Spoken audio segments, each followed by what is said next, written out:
Hmm. Right. I am a fool, and a fool is a fool, and shall always remain a fool.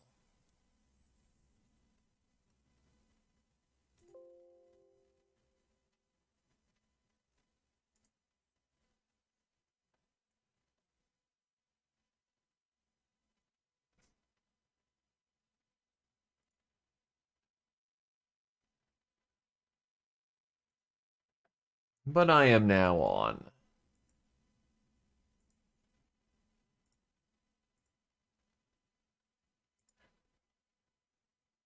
And there should be no more problems.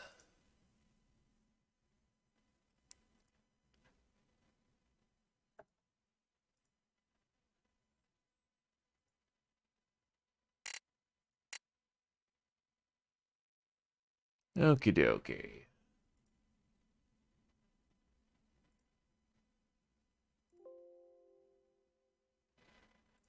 Shalom, shalom.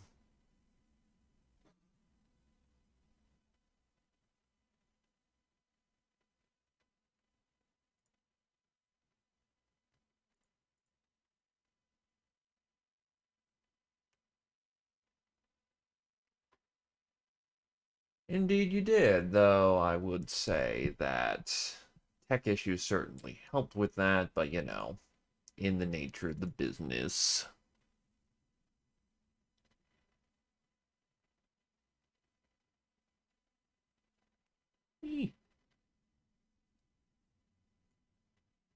You good friend. Memes are always fun things.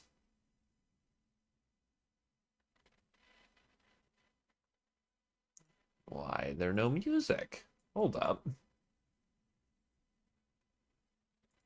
That does not sound right. Hold up. Hello there.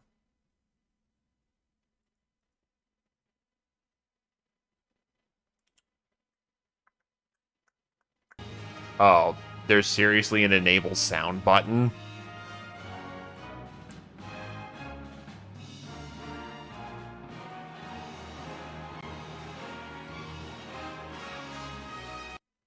Okay, so that's actually just too glorious to not listen to, so, we're actually going to reset that and let that do its thing.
Behold, the Valerian Isles, jewels of the Iberos Sea. Long a center of naval commerce, the people here have struggled throughout history for dominion over these shores. Finally, there rose a man to put an end to this conflict. His name, Dogalawa Oberith. But history would know him as the Dynast King. Dogalawa took the disparate races of men calling the islands home and united them as one. He encouraged marriage between clans, forging bonds to strengthen his newborn kingdom. For fully half a century, the Dynast King reigned, and Valeria knew prosperity. But the embers of discord smoldered. Upon the death of the king, Abuna Branton Moore incited the ruling Bakram to declare the independence of their royal city of Hyde. Yet the schemings of the Abuna had just begun. Backed by the Holy Ludician Empire to the north, Branton created the Bakram Valerian Kingdom, naming himself as regent. He would have seen his rule span the Isles were it not for Lancelot Tartaros, High Champion of the Dark Knights of Lodis.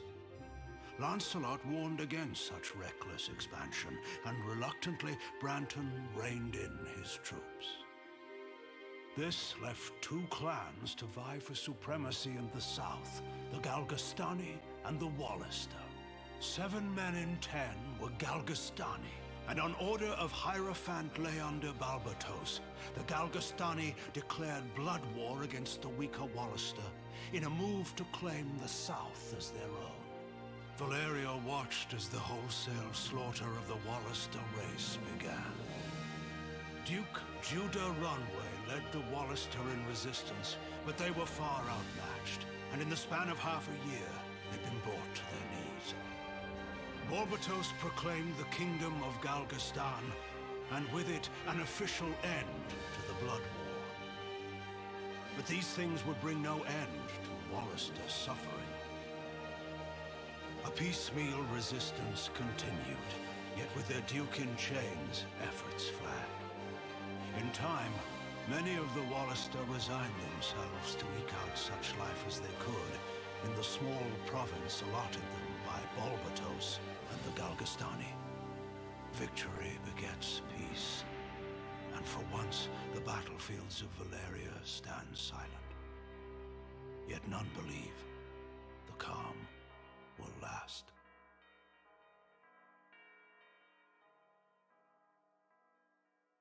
So yeah, that's our backdrop. Congratulations, the entire nation's screwed because the king didn't have a proper heir. No points for guessing, you know, what we're backing as well.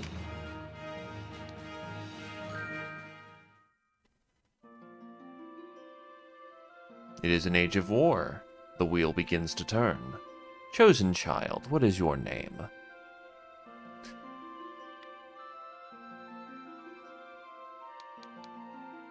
I am going to double check what my buttons are. I guess that's triangle.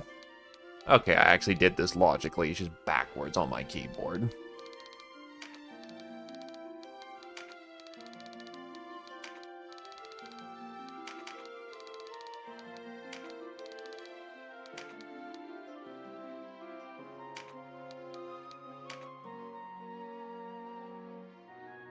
In a monarchy-based society, they very much are.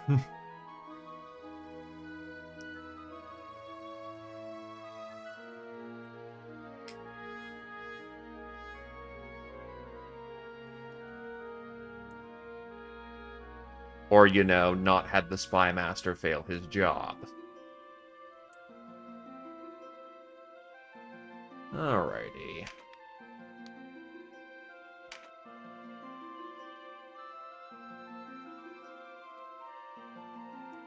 When were you born?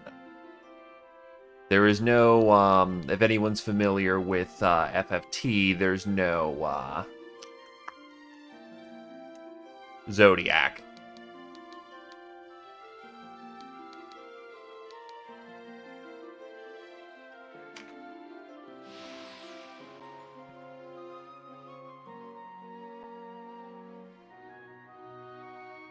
Right, they also randomly throw your stats together depending on... I'm going to double check something.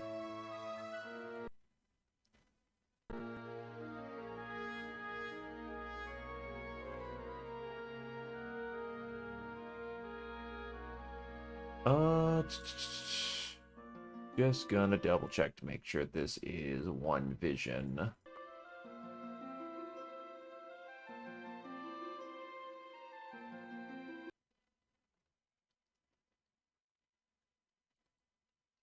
Also, hey, Game Face, long time no see, my dude.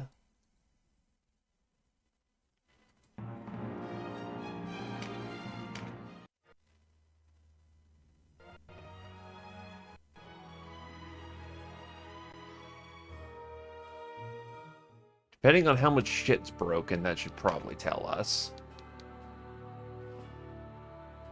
Thank you, Bertcan. Hello, hello.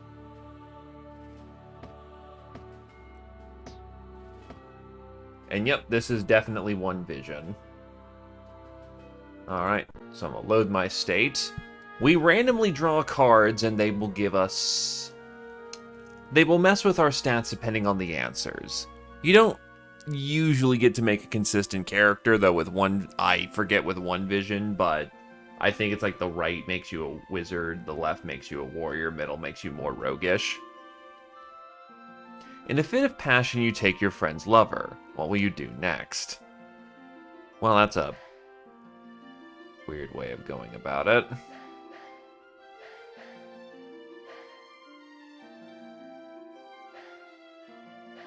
Not something I am one to do.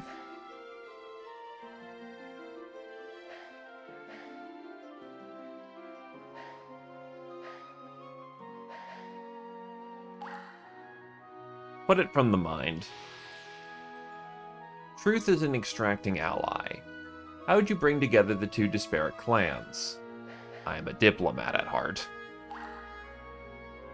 No questions about it. The sun, a lasting peace. You stand at the end of a hard-fought battle. To what do you owe your victory? Clearly God, nah. An army is a unified force, and a unified force is the army. It is everybody involved. The Hermit, have no fear of failure. A sage will grant you a single piece of wisdom. What would you learn from him?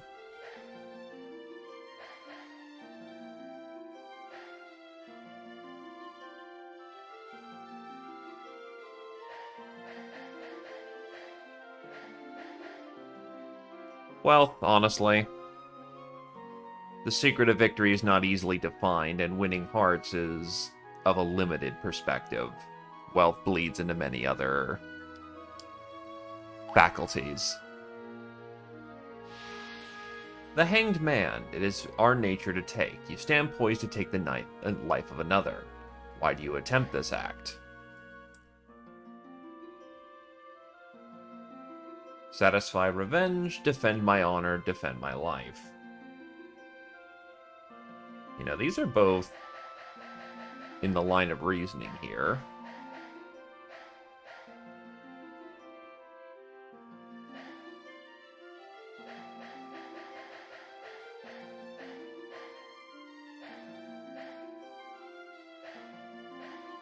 I'll be a bit more knightly in this disposition. So I drew the Moon, Justice, Sun, Hermit, and the Hanged Man.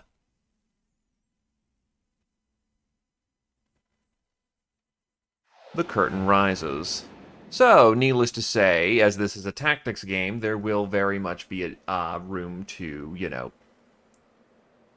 take up some names. That takes a little bit, though, so... Sit back, relax, and enjoy yourselves. Though I will say, Game Face, Britcam, what's been up the past week? You guys been holding up alright?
Sorry to hear that you caught COVID, my dude, but glad to hear that you're on the mend.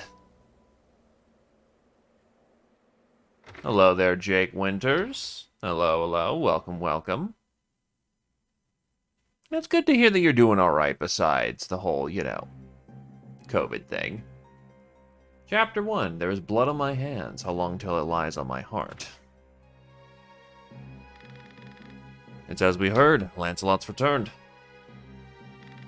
Then it's time, right, sister? Time to end this madness. We can't beat him. You know that. What are you saying, Kachua? You would have us pass up a chance like this? It's foolishness to think that the three of us might defeat the Dark Knights. They're the ones who've been foolish, and we stand to gain. Don't tell us you're scared. If you've lost your taste for blood, I'll do this myself. That's enough, Vice. Let's go.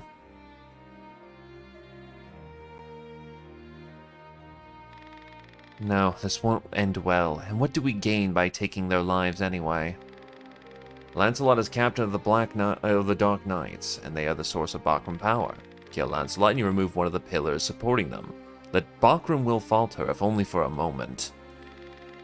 Yet that moment will be all the encouragement the Galgastani require. They want Valeria for their own, and they will move to take it. The turmoil of the last war is only just settled, and you'd start another. Are we Wallisters so free of turmoil now, Kachua? We are less than vermin in their eyes, insects to be crushed underfoot. If war begins anew, we'll die just the same. Shh. They're here. We'll flank them. Go around behind. Right.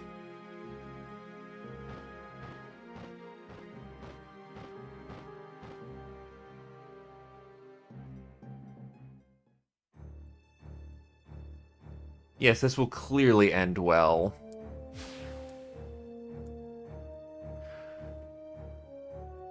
Well, better nothing bad than anything at all. Anyway, basic deets. Everyone has a recovery time. This is basically initiative. The faster kind of unit you are, the more you get to do things. This is going to be things like the thieves, the ninjas, the swordmasters, etc., etc. People like knights and wizards, on the other hand, take a year and a half to move. So, keep it in mind.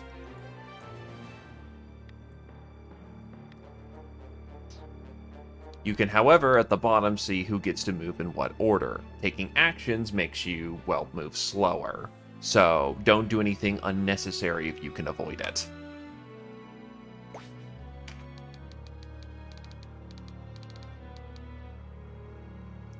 What do I have for my buttons to adjust the camera? I mean, we have 209 HP.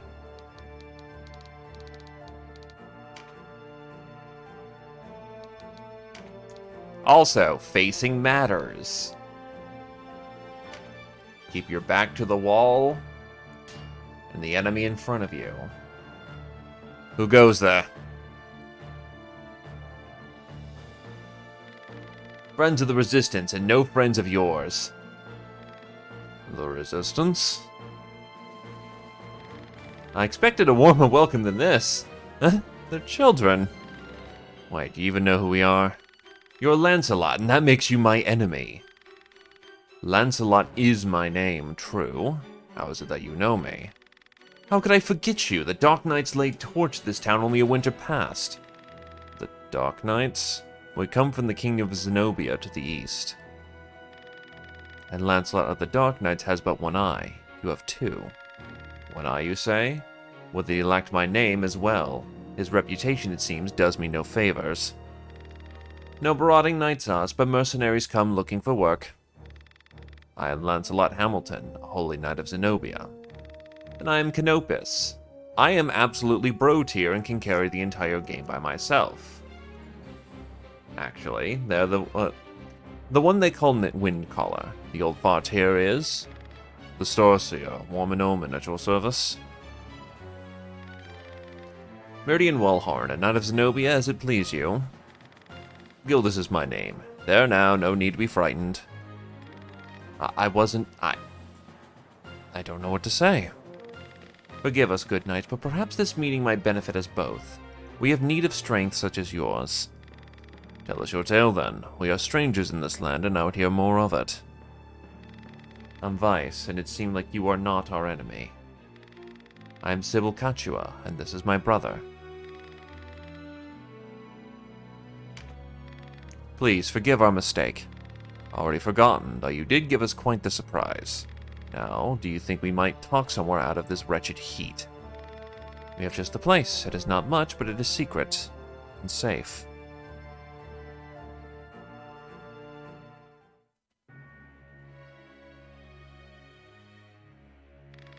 As it is, we lack swords enough to face the Galgastani.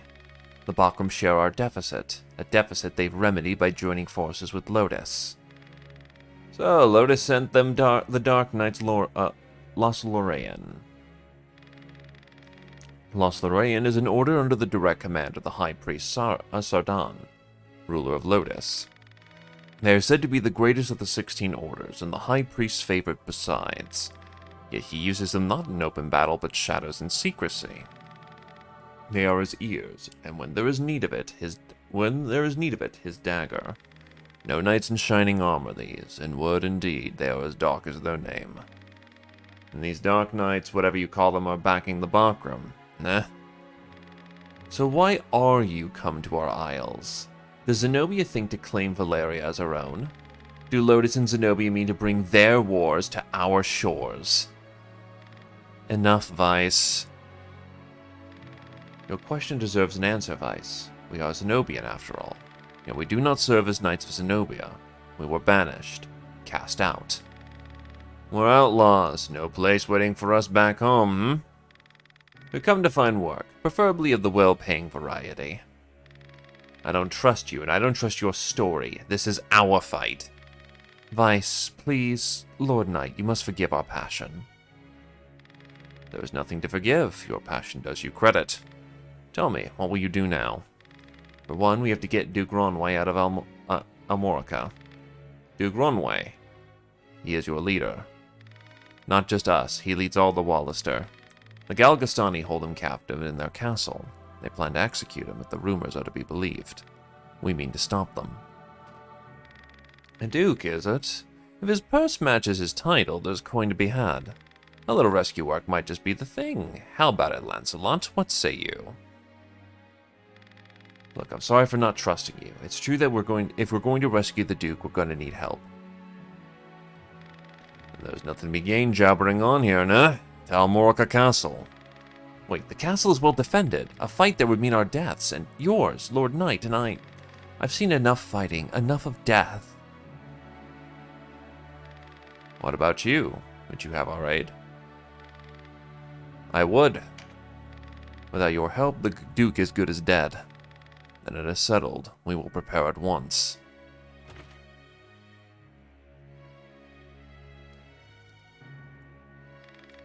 Why do you not heed me, brother?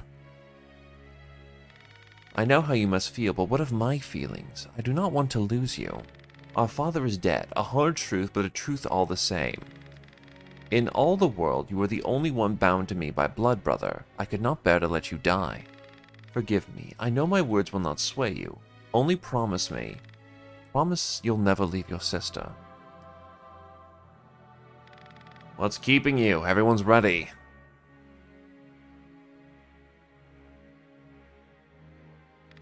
You can't coddle him forever. He is no little boy anymore. Do not speak of me of my brother. He does not share your lust for blood. I have no love of war, but I'd sooner die on my feet than on my knees. You would die on the backs of others. You were the one who brought them in here, Kachua. Because when I find a tool well suited for a job, I use it. At least one of us has the sense to recognize an opportunity. You should thank me. Is that how you see people, as tools? But I expected more of a Sybil.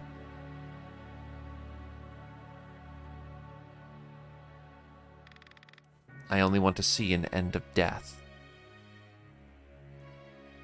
Needless to say, there is going to be some story time with this.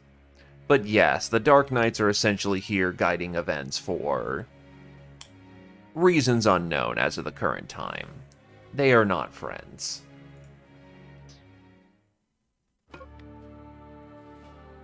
Alrighty.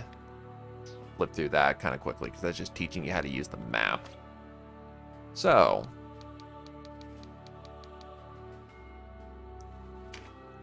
we are actually quite agile and smart. That is surprising, but then again, I think I did a lot of wizard responses, or rather, roguish responses. So, I am definitely going to have to be a bit more of a fencer archetype than a hard tank.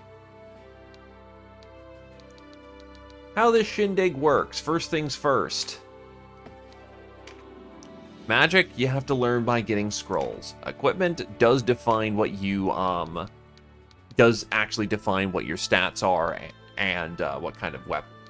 Brain, why doesn't it work?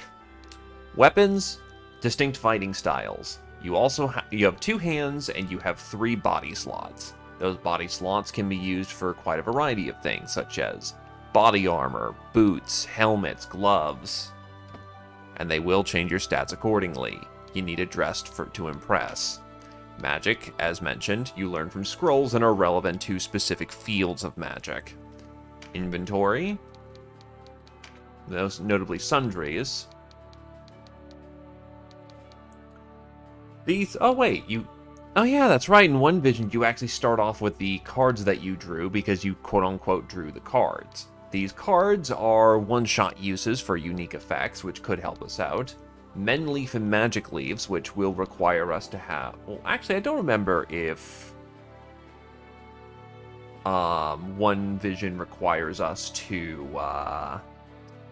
have alchemy or not, because alchemy is how you use field items. In the original version of the game, you would need to increase your skill ranking with alchemy to use better... Well, you need... Yeah, they're like grenades or flasks. For instance, False Flight and False Strike on Hangman and Moon, whilst Justice can give us the Dodge ability for a turn. Dodge specifically is... I forget off the top of my head. It's been a while. And yes, reagents are... For certain spells, like the ninja's abilities, they will use things such as shurikens, scroll, like... ninja scrolls and other forms of, well, reagents to be able to cast their spells. Most spells won't have this problem, but unique casting arts or warrior arts, such as the Swordmaster doing something similar to draw out if you know what FFT is, that is why there's a reagent section.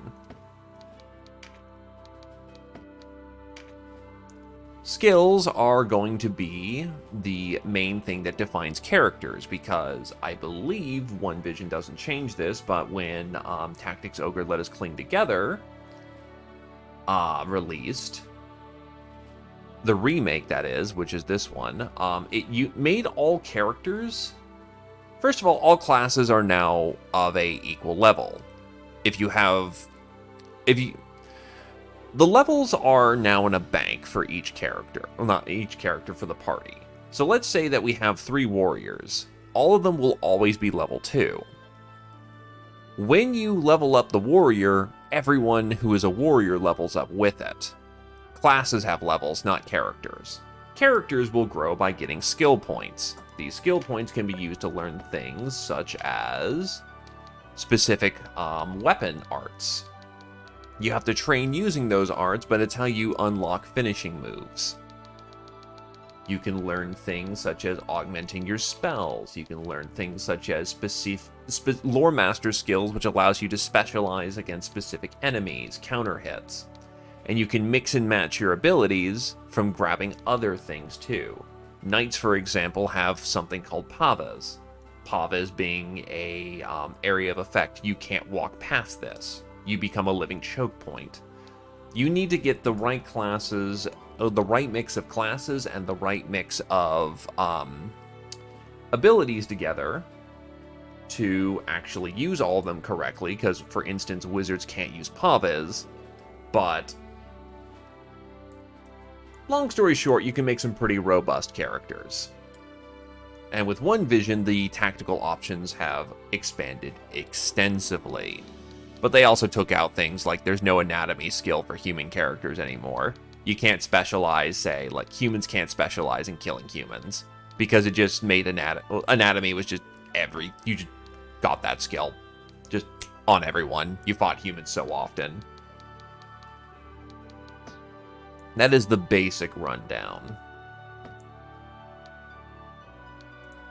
Also, we can always check out our available classes by...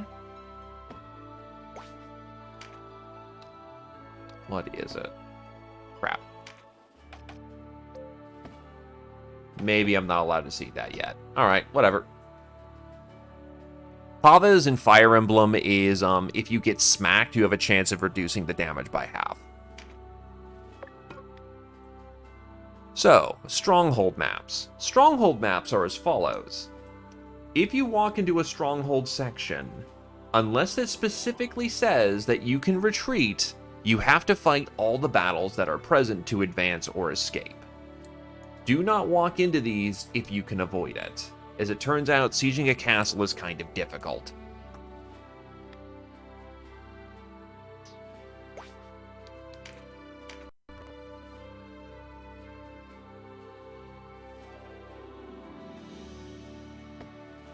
Rewrite over my test save for this.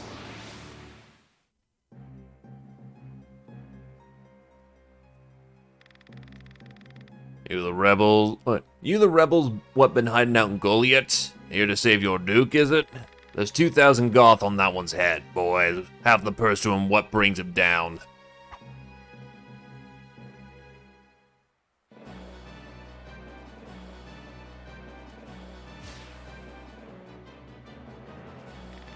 And now a stream scarce one pace across. Easily jumped this. Watch.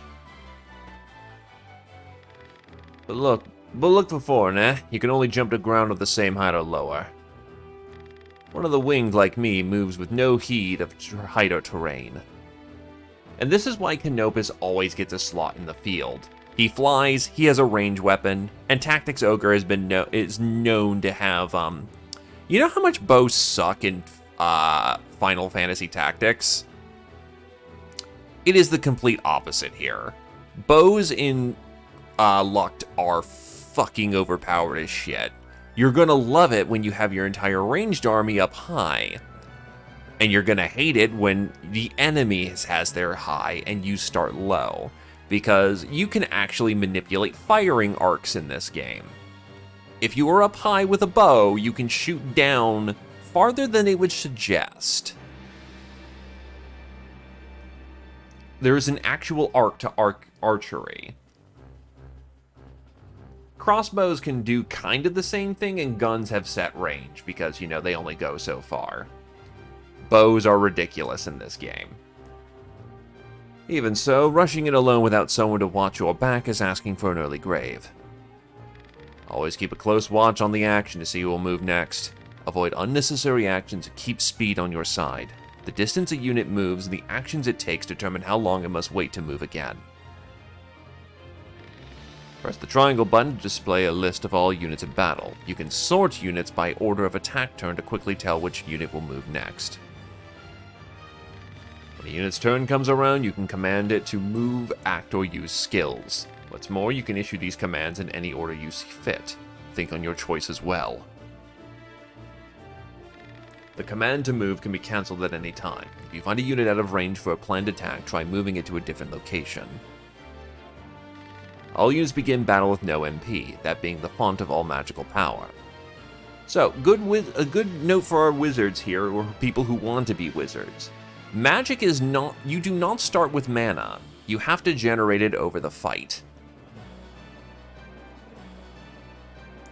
Now you can jack up your mana early on by using drugs and whatnot, like those mana herbs that we had. But needless to say, wizards start off the fight getting into position before they're able to cast, and you do need direct line of sight. If you are unable to establish direct line of sight with your stuff, you're going to run into some problems because you can absolutely friendly fire. On the other hand, If there's an enemy right smack in your face within your minimum casting range, friendly fire becomes a tactical option.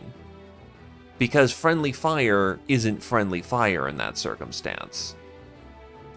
Yeah, mages and LUCT are living artillery.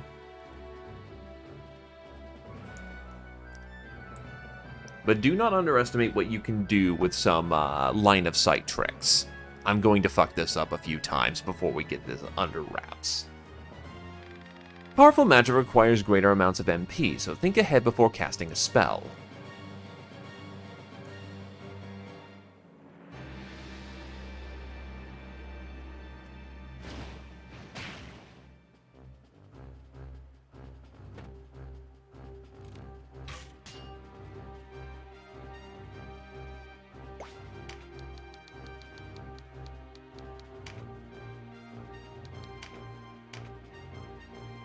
Also, the music's very, very, very good. Skills are divided into 4 broad categories: Command, Support, Action, Special.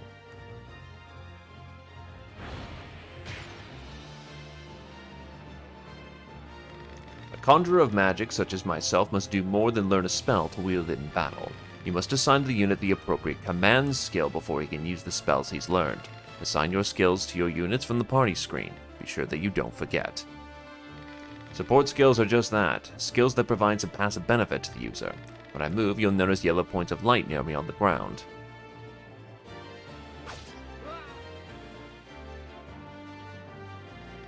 This is a support skill called Rampart Aura.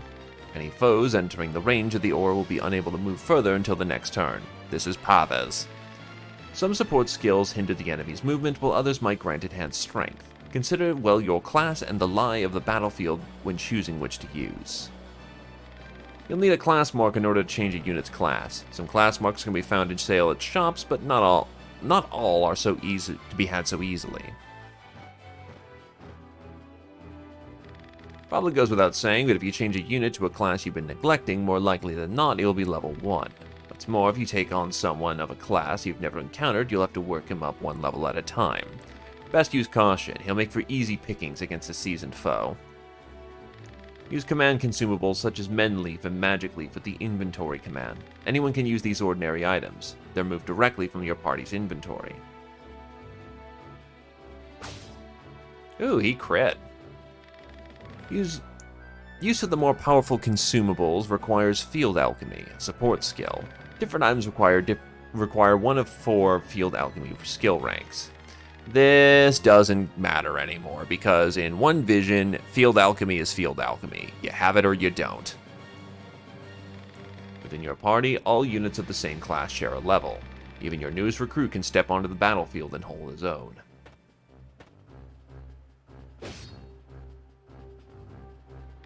When the battle's won, go to the party screen and press the triangle button. This will toggle between the unit list and the class list. The class list is a handy way to see what level each class has reached. Yeah, even the light mage, or the quote-unquote traditional healer, and you very much still have, direct fire attacks. One whisper of One-Way's execution, and out you come, bold as you please. A rat can smell a trap, but not rebels, hmm? High time we were rid of your lot.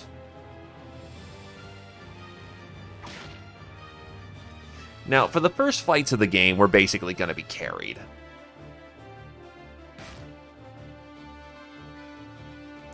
There's not a whole lot to do.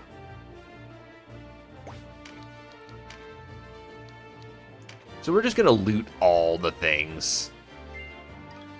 Hey, copper obereths, those are nice.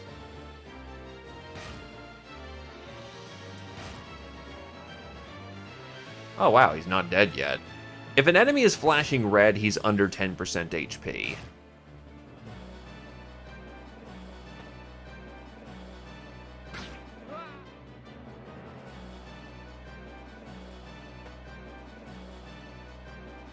This is a finisher move.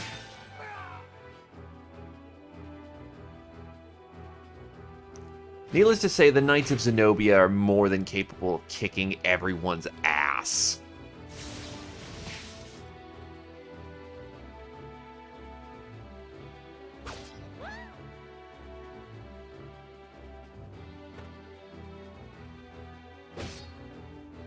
I'm not kidding when I say they carry.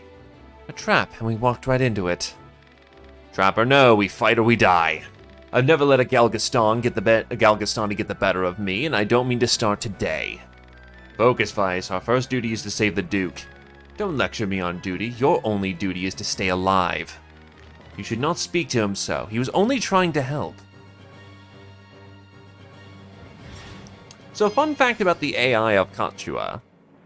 It may not be true in one vision, but if you run into particular hardship during any of the fights that she's involved in early on, she actually has her AI biased to heal you first compared to anyone else.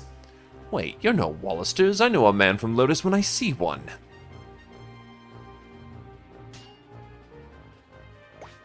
Sorry, sister, I'm looting the battlefield, because there's literally no point for you doing anything. Oh, buckler.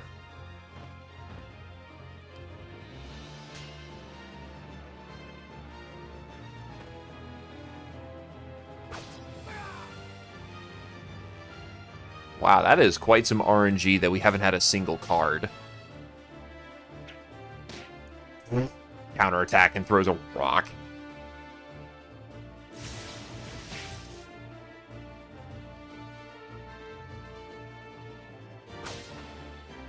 Damn. He just keeps getting crit, doesn't get a chance to do any counterattack. Are you alright? You shouldn't let Vice get to you. I'm fine, sister. Back to the battle. Yeah, you can counterattack with a rock. The rock has an arc, by the way. All ranged weapons have an arc.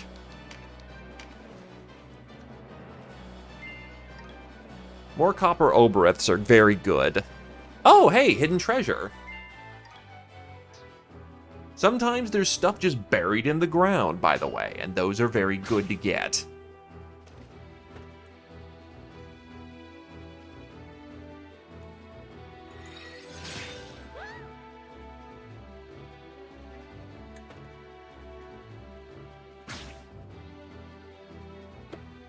This is Tactics Ogre, Heighten. This is the granddaddy of what would eventually become Final Fantasy Tactics.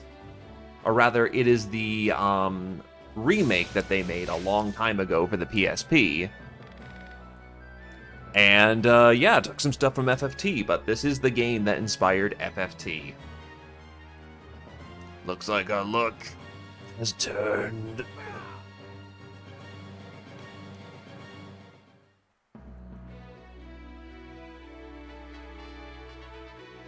So here's how this goes down. When you win a fight, you get stuff.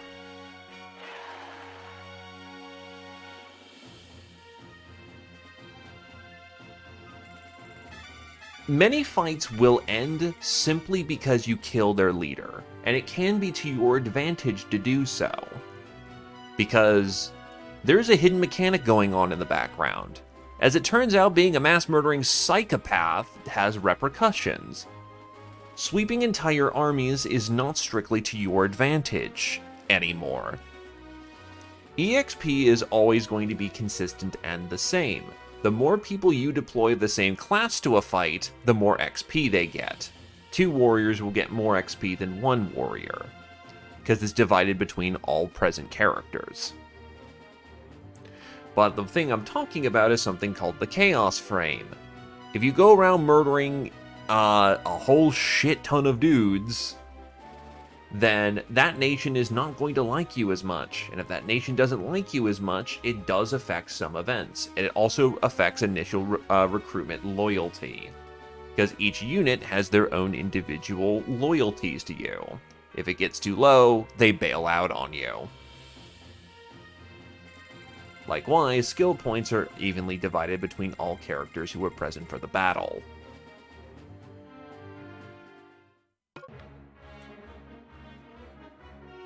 Only classes represented by the units who survive, however, get that XP. That's an important note to note.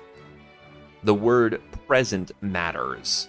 If they died, or otherwise are just incapacitated for the fight and removed from the field, then, yeah, you don't get XP for that. The way inside is clear. Stay on guard.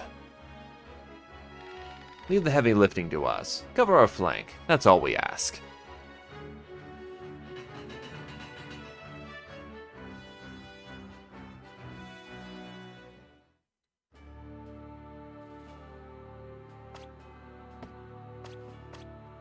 By the way, here's our class list. For every class that we can physically change, we have ever seen or can change into, aka we have put XP into, we can see this. So, may as well explain what's going on here. Warriors are your standard footmen. Back in the day, they kind of were just a class to get you going. In One Vision, they are weapon masters. They are there to essentially be your linemen, but don't suck anymore. They could carry on a fight until, you know, they could switch to a better class or you had something better prepared for them. But in One Vision, there is no weapon they can't use, as far as I'm aware of, short of like extremely specialized weapons, and they're pretty bulky for what they are. Berserkers are, back in the day, used to be hardcore DPS fiends. They are still very much the same in this regard. They absolutely slaughter, provided that you can get them in there. But, you know, they are also, yeah, they're fragile.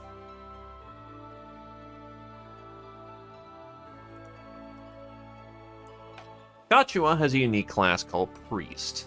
We can't do anything with it. Lancelot has a unique class called Paladin. We can't do anything with that. Warren is a fucking baller, and you never get his class. Bartran Boy! So, this one is actually going to be relevant because we will get him. Bartrans are a demi-human class. They are near humans.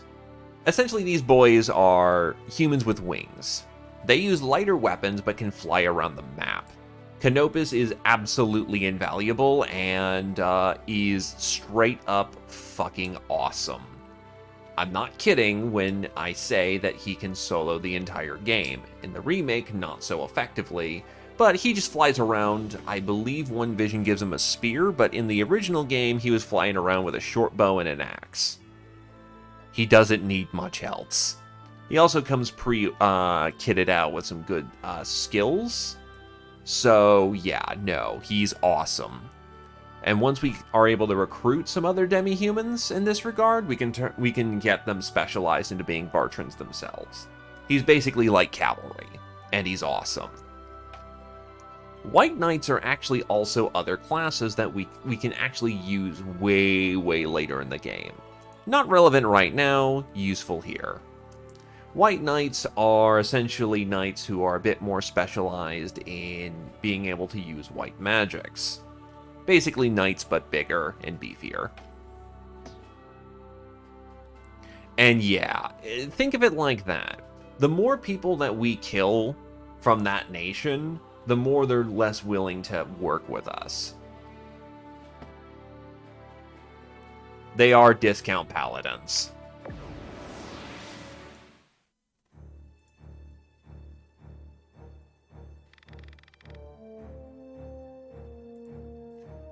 A fine time for this, with Master Naboth away. Listen well, we face the rogues who slew Bopal and his men. Underestimate them and we share Bopal's fate. Give these rebel swine a taste of Galgastani steel. Amorica will never fall.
Interlopers, why do you meddle in our affairs? Our struggle with the Wallister goes back generations. It is no concern of yours.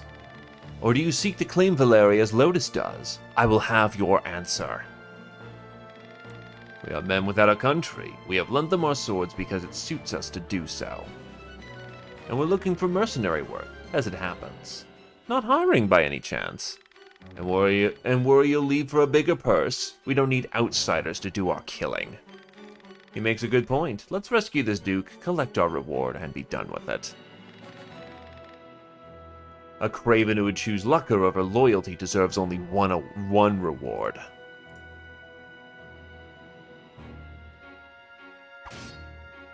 Oh geez, he's getting fucked up. He might actually drop, shit. Sent running with more fighting left to be done. I've had better days than this. So needless to say, certain guests will just bail out of a situation because they're plot important.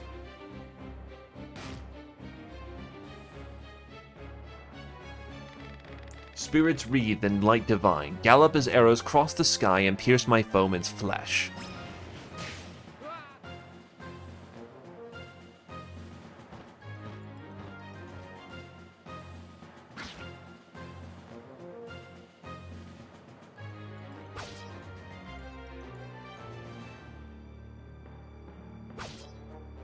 Jesus, he just ruined him. So what he just dropped was Phalanx. Phalanx is... it's Rampart Aura, but he can deploy it in a set location. And yeah, Canopus just does that. It's what he does. He's very good at that. Ooh, you son of a bitch. So those are the good things that you want. Those are the tarot cards. Tarot cards are outside of the normal progression, and those cards can permanently raise stats. Emphasis on the can, not that it does.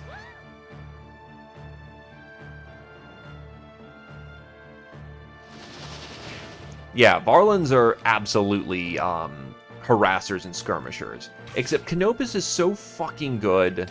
Ah, they didn't give him his bow. Rude. We'll make sure to get him his bow because he absolutely deserves it.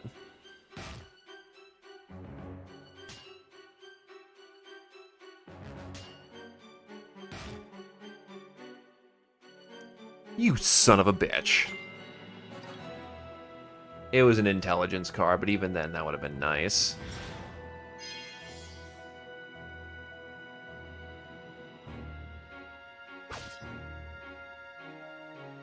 Now here's the important thing to keep in mind.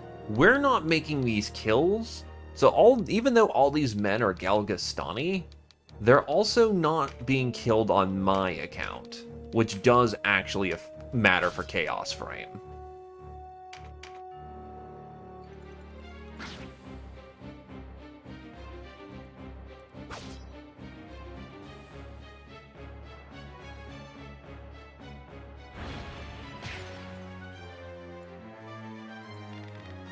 My life for Galgaston.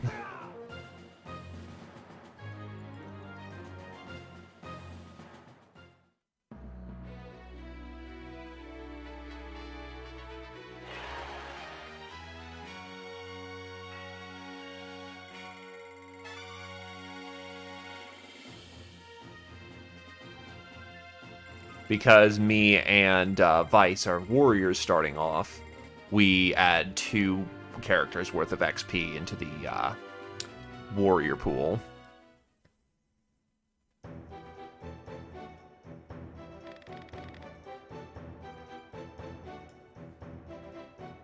The taste of freedom is sweet. You have my thanks. Sweeter still that the Wallister youths came to my aid.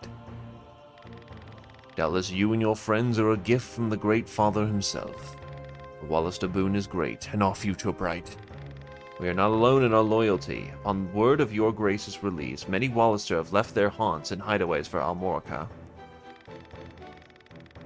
Oh yeah, true, you're right. I forgot he nopes out. Or he noped out. That usually doesn't happen. In the core game, they are more than capable of soloing that encounter themselves. each. But because damage and health has been elevated and effects, like there's now a million effects going on in this game, they have a very realistic chance of actually losing that, or rather getting wiped out, which you saw. And there is still time before the Galgastani come to remedy my freedom, though not long, I fear. We must regroup. And I must ask if the tale of our guests have told us is indeed the truth. Upon my sword it is. We're outcasts from our land. I do not doubt your sword. It is the whiskers of your companion that give me pause. A diviner matching his description was ever at the side of King Tristan when your new Zenobia came into being 2 years past, and that you, Sir Lancelot, were captain of the Holy Knights. Is the same king so brazen as to cast out the very men who placed him upon the throne? I too have heard tell of this diviner, but I am not he. Lotus plagues us with the Dark Knight's Lost Lorraine. How do we know that you are not some new menace visited upon Valeria? If New Zenobia does not seek to usurp, I would have your proof. Your Grace, these holy knights risk their own lives to win your freedom. A man can claim knighthood only when he serves a worthy lord. It is for such a man that we seek. I have your word then, and its proof shall be in your deeds. You sought a reward, you shall have it, and employment besides. I would have you train our Wallister loyals as guards and soldiers here in Almorica. As you wish.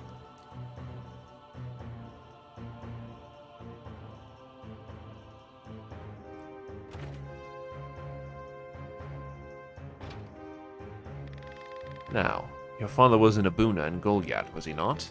I met him myself once, a wise man, Abuna Prancet. What happened in Goliath was a tragedy. Please, your grace, you must avenge our father, no, all people of Goliath. Yet the enemy before us is Galgaston. They must come first. And for that I will need knights. Knights such as yourselves. Will you join my table at Almorica? Us, knights. As young heroes of Wallister, you will serve as a shining example to your clansmen. I would have you become knights in my direct service. You'll be the spear that strikes swift and true. Well, what say you? Of course, I mean, as you wish, your grace. I know he's with me on this. Excellent. Now, if you're to be a knightly order, you will require a name. This is essentially you getting to name the war band.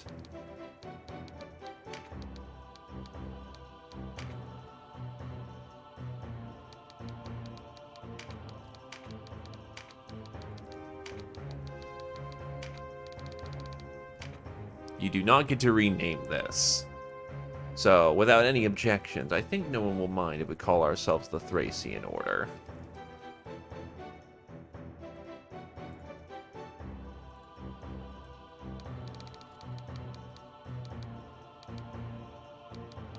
The banner flies once again.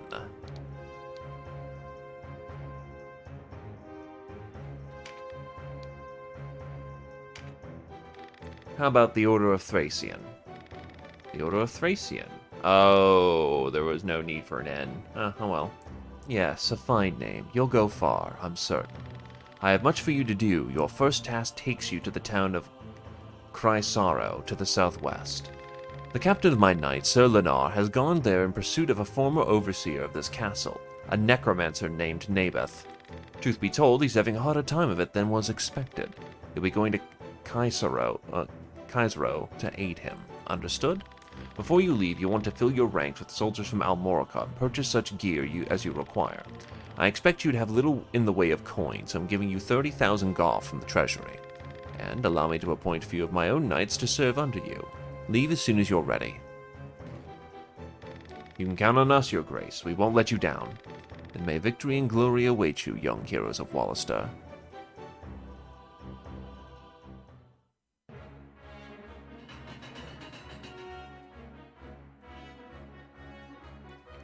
Hello, Notagreus. You led us all to gainful employ after all. My thanks. No, it is I who should thank you. So you're off to aid one of the Duke's men. I regret that we cannot join you. Above all else, stay safe. Win or lose, while there's life, there's hope. I'll try to remember that. Let's not forget, the dead get no second chances. If death were our aim, there are swifter ways to go about it than soldiery. True enough. Still, do not needlessly seek out danger. Enough will find you as it is. Of course.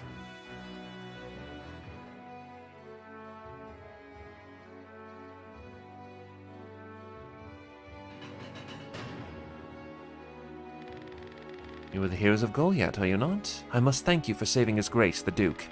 Indeed, accept my thanks on behalf of us all. And you are?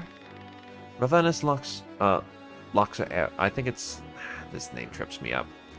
Ravenous Luxarian, a knight in the service of the Duke. I'd ride to Lenar's aid myself, but His Grace has other need of me. I fear the task falls to you. No need of fear, friend. We took back this castle, didn't we? In a matter of speaking, I suppose. And what manner would that be? She and her fellow knights drew off the garrison defending the castle, else we would not have succeeded. If it were not for the sacrifice of others, we would be no heroes of Goliath now. Make no mistake, I have high hopes for you. We must unite the people behind us if we are to put an end to this endless war. Word of your heroics emboldens them. Then you hold us up as heroes to serve some stratagem, is that it? If you do not like it, give truth to the lie. Write your own fate on the battlefield.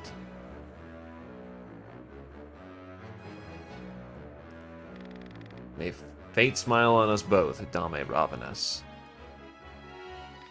His Grace provided you with war funds, yes? Remember, they do no good sitting in your coffers. Arms, spells, provisions. Even a single magicked ring can mean the difference between victory and defeat.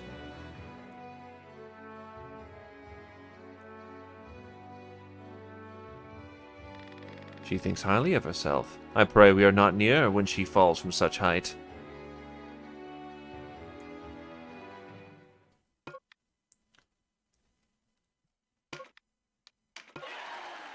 Just keep these guys on because they come with gear.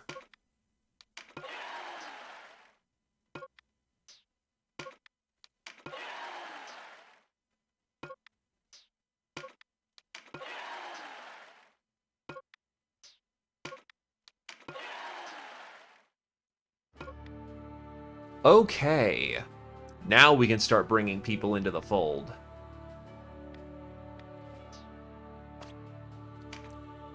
Our end destination will be over at Kaisro, but we will have a battle before then. We also now have access to the... Give me a sec. We also have access to the Warren Report. So, hearts. Now that I can show them off. These hearts are lives. In the original game, if a character died, that was it. They're gone. Here, in Tactics Ogre, the remake, or LUCT remake, they have 3 lives. It's very much similar to how FFT kind of does its thing. Except, you know, when you died in FFT, that character was gone. You have up to 3 turns to bring back a character. In One Vision, there's no resurrection spell.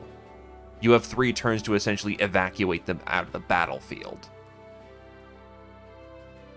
When they are out of lives, you can salvage the character for any last-minute goodies. So think of it as like having a crystal that we bring off the battlefield. Also, I accidentally, messed up my thing there. Idealistically, we don't want to die. How you can check a character's loyalty is in their name. Though not openly discontent, the unit will not speak against those who are. This is a middling loyalty. Loyalty only has, thankfully, no effect other than they may bail on you if, you know, they're grumpy with you. The alignment of the character also matters in some decisions. As you may have noticed, we have split choices. These split choices do matter, now that we have characters. There are 3 alignments: Law, Neutral, and Chaos. Note that there is no good and evil alignment. It doesn't matter what your morals are in this game. What matters is your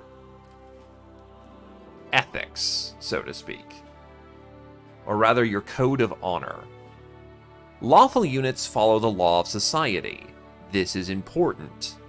Doing the lawful thing does not mean doing the right thing. Likewise, doing the chaotic thing does not always mean doing the good thing. The laws, law means that, again, you follow society, you follow the king. Chaotic units value only their own personal code of honor. They fight back, they struggle back against this idea of society, and neutral kind of sits in the middle and just does whatever it wants. Exactly. Thank you for putting it in better words there, Game Face. So, the new characters. Archers. Before One Vision, they were overpowered as fuck. Now they are the longest range option in the game and snipers. They are there to sit in the back.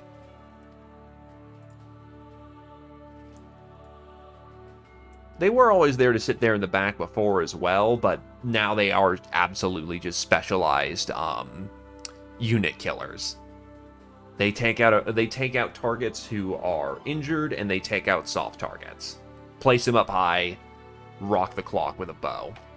The wizard is a wizard. He does exactly what his name is.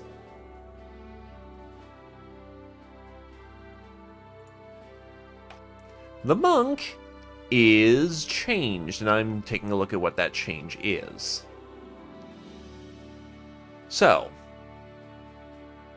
first of all, the cleric is...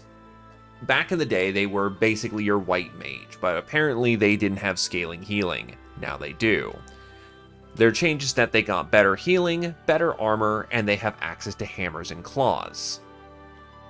Long story short, think of them as monks. I mean, it's right there in the name, but instead of just being white mages that fell off, they are now capable of holding their line and being able to actually clock somebody in the head. Monks in the traditional sense of the word. Spellblades, also known as the Rune Fencer. The Rune Fencer is a hybrid unit. Back in the day, they kind of were bad, because much like any other kind of hybrid unit in a tactic game, they did two jobs poorly rather than one job well. Now in One Vision, they actually can be realized. They're kind of a weird red mage without healing from what I'm reading up here. Their goal is that they either get in quick with support spells and rip people apart, or they have abilities to harass the enemy with magic before they get in close. They are absolutely the red mage of this game now, compared to just being disappointing spell fighters. Knights are tanks. They are absolutely the tankiest tanks who can tank. They are going to be the early version of our tanks before we get access to white knights and paladins. These guys are very solid, very, very good. And berserkers are, rip and tear until it's done. So those will be our basic classes to work with.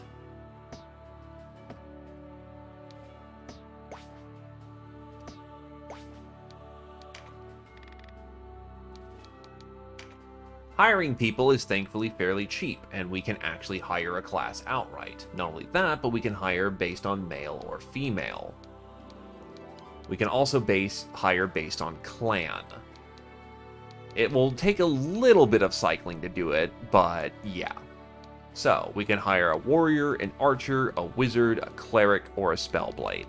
Not only that, but we can always just get a spell seal or a class seal to be able to change into a new class. But this should be alright for our basic lineup.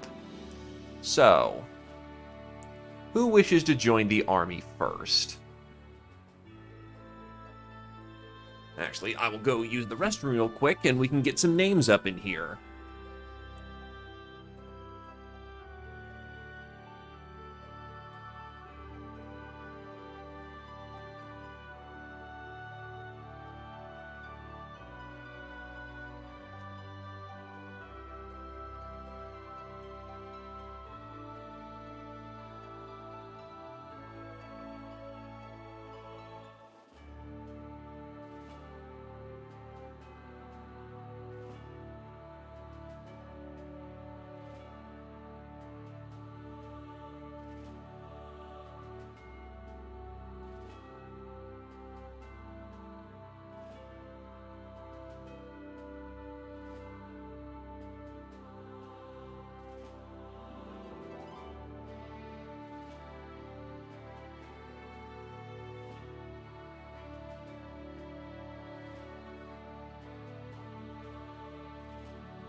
room. Alrighty then, Zephyr. What do you want as your base class, or what do you want to be fighting as?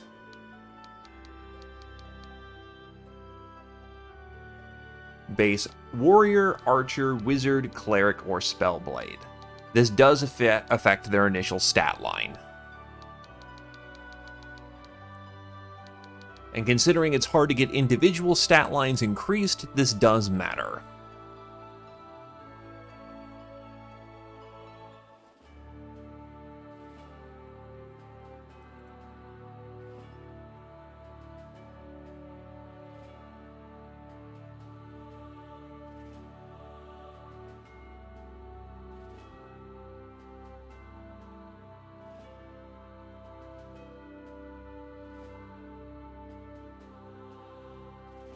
Alright then, he's going with a hybrid build.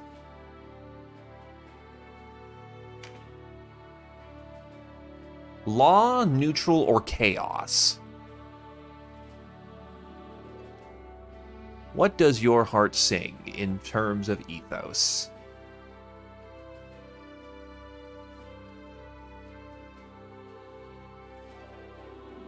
The way of chaos it is. And you will actually be our Galgastani here. So, I mentioned the ways how you lose reputation, basically being a mass-murdering psychopath and antagonizing nations. A way that you can gain Chaos Frame with nations is treating their units well. Long story short, just by simply fighting battles and excelling in your way. But that's also going to suck for a while, because we're going to be fighting a lot of Galgaston, and if you kill with your own dude, then yeah. Galgaston fighting Galgaston is going to reduce his loyalty, but we can make this work. As long as we're careful.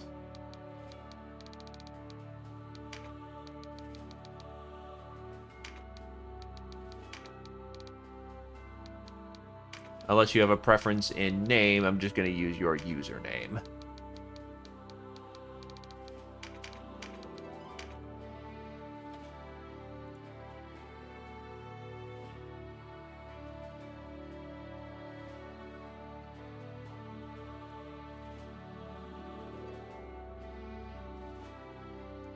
Yep, can respect that.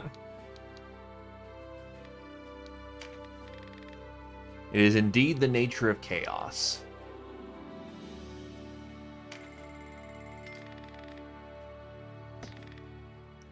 Alright, let's get you equipped. I know there's a way of reorganizing things.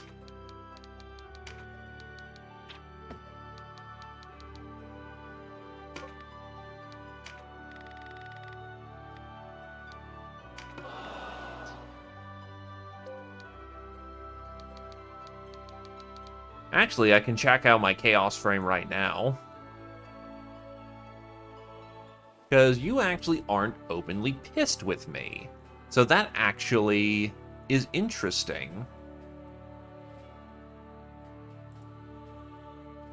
Let me check that then. Because I think that's a neutral Chaos Frame.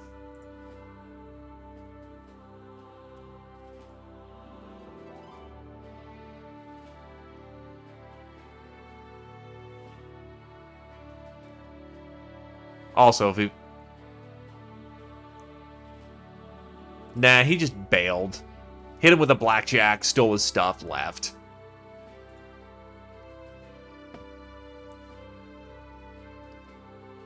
But yeah, let's get you equipped with some actual gear. Checking your the maneuvers that you can learn.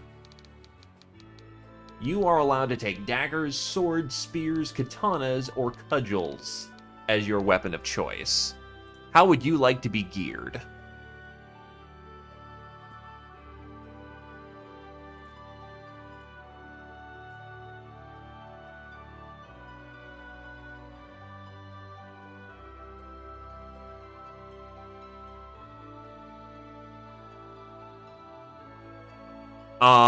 When you take a look, when you bring up the ask quest, like asking what thing. All right, so one-handed sword.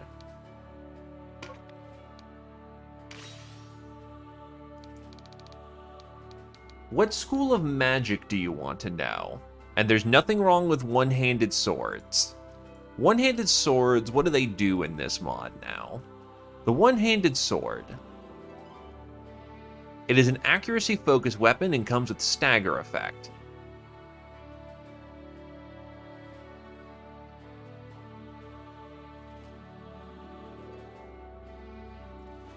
Lightning magic. I can respect that.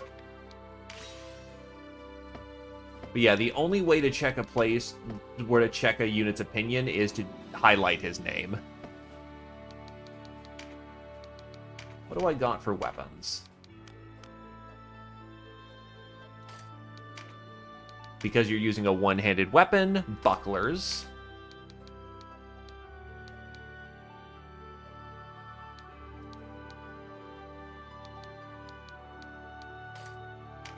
The heavier your armor, the more time it takes for you to get moving.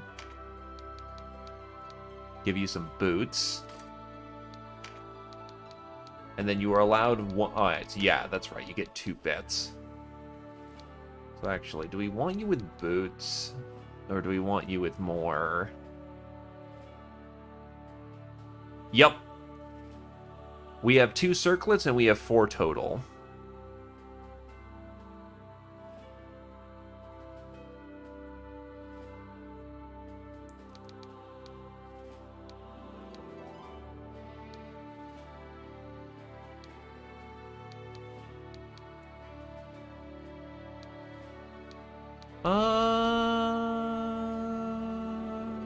Question. You want to be doing more spell casting, or is the spell casting more of an augmentation?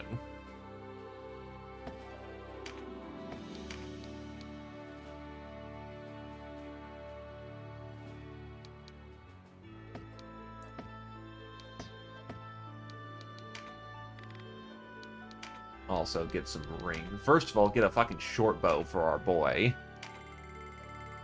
Gotcha, then yeah. Better to just have you with armor. Oh yeah, that's right, they made throwing weapons their own thing. Well, it counts as a quote-unquote sidearm.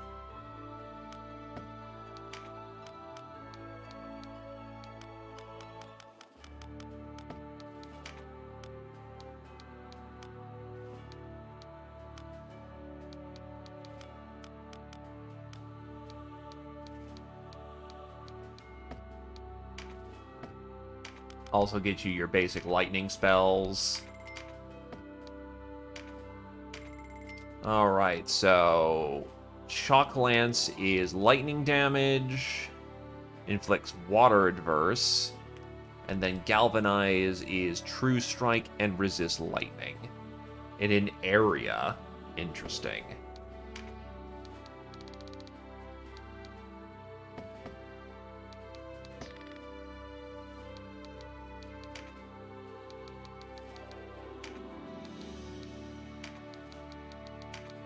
I think I'll hook you up with a Defender's Ring just for general survivability, since you're not exactly going to be doing hardcore deeps. Give you Shock... Oh, wait. Shock Lance is level 3, Galvanize is level 5. Oof. Well, still good to give you those spells.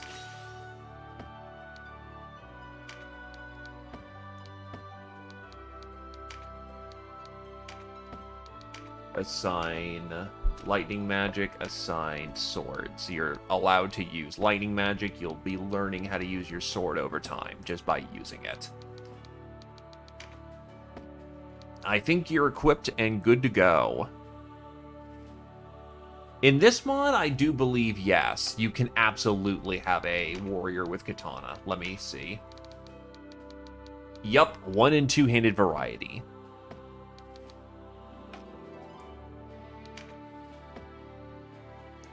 It takes time to get your potential, you know?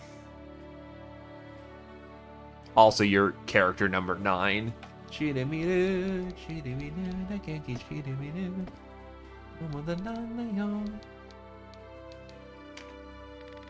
Anyone else for the line?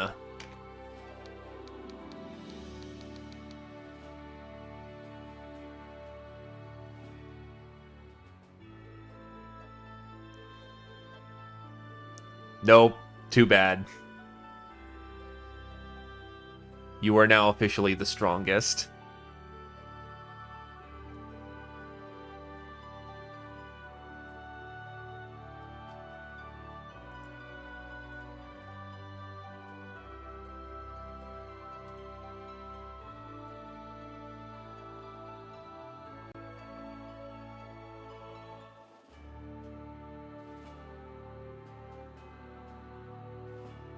Going once on recruits. Well, actually, I can also gear up. Because what do I want to do? Alrighty then. I assume you want to be a katana warrior because you were asking about that. Law, neutral, or chaos?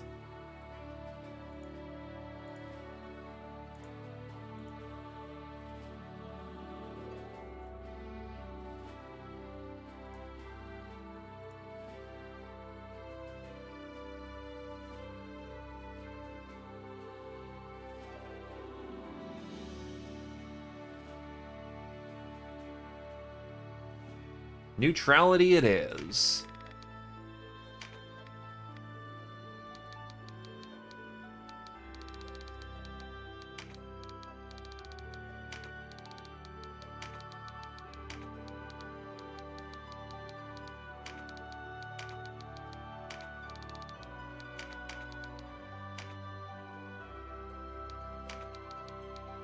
Is that name acceptable?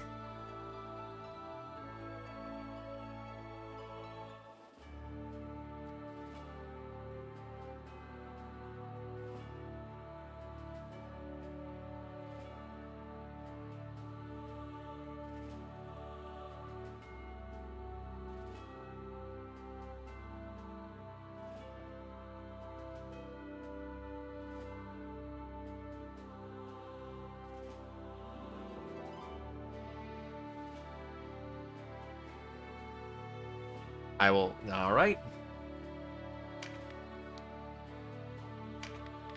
Welcome to the front.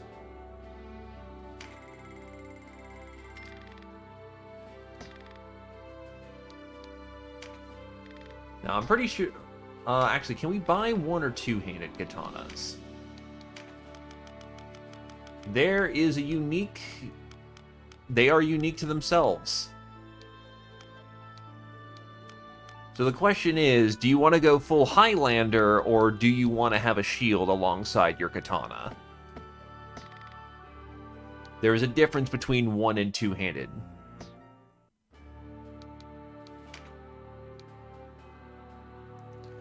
As One Vision describes...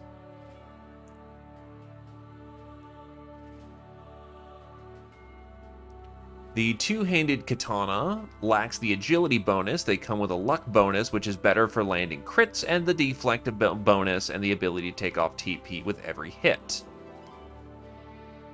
If they are modified, they become a spirit blade, losing weight and power and gaining the ability to do one-time drawouts. One-handed katanas, on the other hand, are specializing in crits and TP reduction. However, their modified version reduces luck and hitting a little harder with a parry bonus. So essentially, the two-handed katana is a much more aggressive variant. The one-handed katana is a much lighter variant and more defensive in its nature.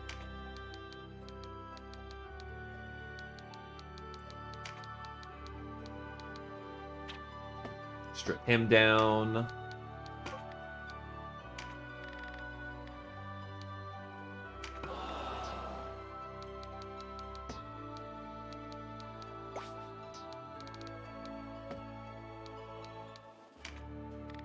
Assuming no change in the disposition, two-handed katana, which means you will absolutely need your hard armor to make sure that you don't splat.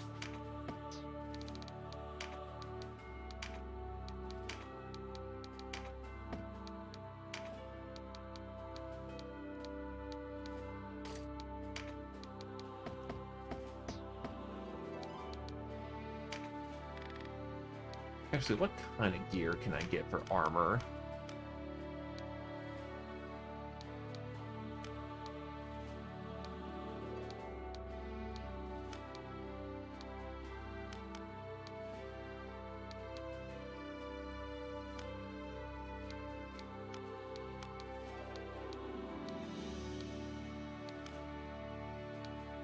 Definitely get you a warrior's ring.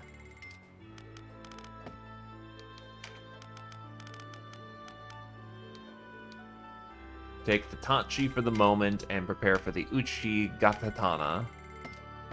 Because warriors are about to hit level 4, so they can absolutely use harder equipment.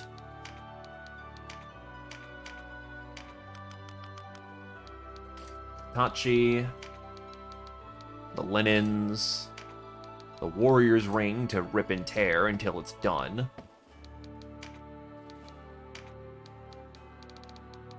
Give you two-handed katanas.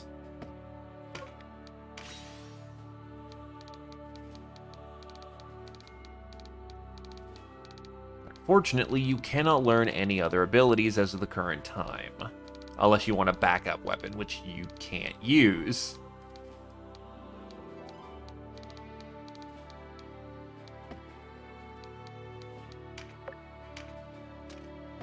So you'll just sit on some skill points for the time being. I think you're kitted out and good to go. Not terribly complicated to be a katana warrior. Hey, Game Face, Britcan, you want in on this?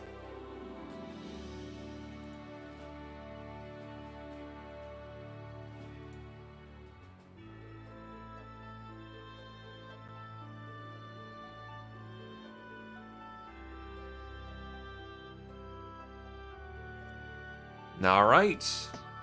Well then, Britcan. Warrior, Archer, Wizard, Cleric, or Spellblade? I'm assuming you want to be an Archer, but you never know.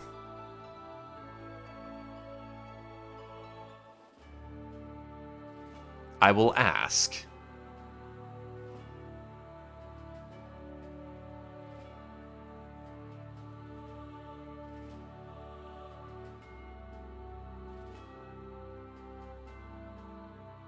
And this is fair.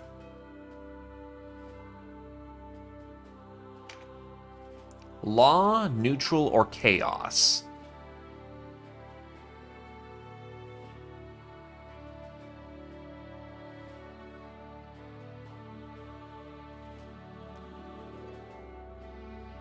It's all good. It's all good.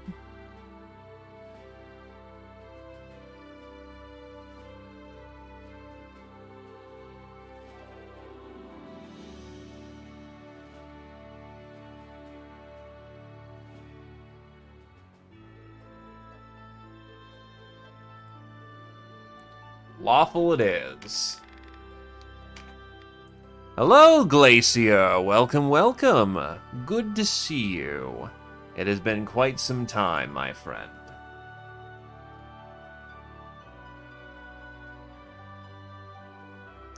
I see you are doing XCOM. Which mod, if you don't mind me asking?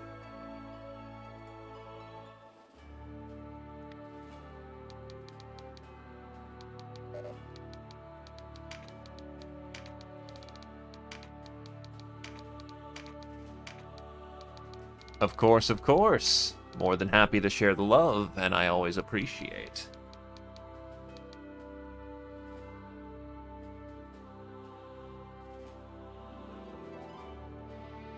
Ah, files. Good stuff. Very dangerous, though, early game. It can be rough, so don't be too hard on yourself if you ain't doing well. Britcan, is that a good name for you, or do you wish to be known by another alias?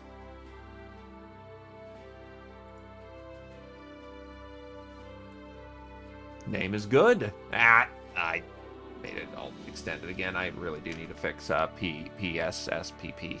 It's weird. Another man of Galgaston. Oof. Alright, so, showing off what you have available.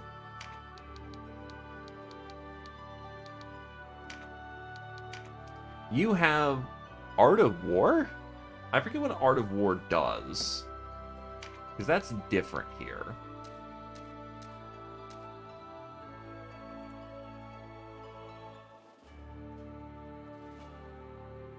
Art of War.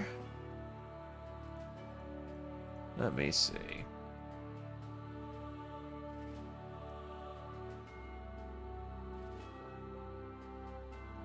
I think they grouped all the things into one thing. I'll need a double check.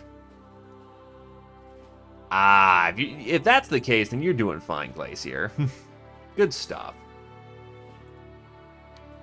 But yeah, so sidearms are proficiency with blowguns and throwing weapons. Bows are, well, bows, and crossbows are crossbows. You have no traditional weapon skills, but don't forget that you can switch out your class at a later point, and you are based in a ranged background so that you will be able to switch into, say, a pirate or something like that later. So, what would you like? Crossbows, bows, or throwing / blow darts? I'm going to imagine the bow, but again, I will ask.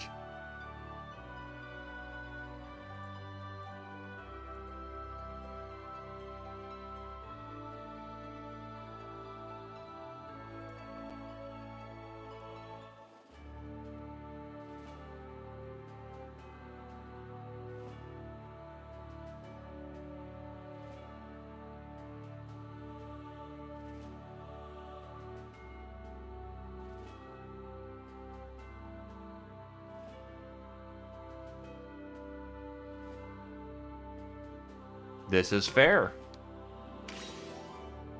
Bows and Art of War. I mean, you could actually have a dagger, but eh. If you get caught up in close combat, you're screwed, so...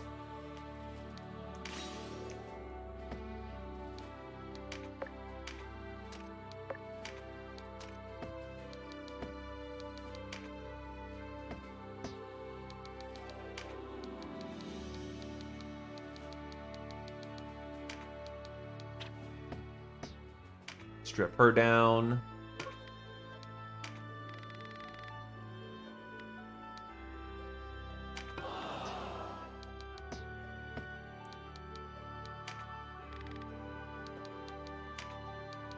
Let's get you a ring.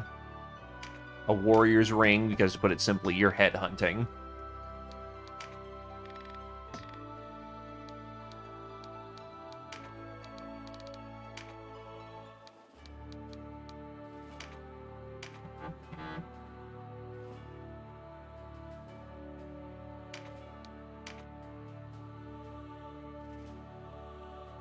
Warbow.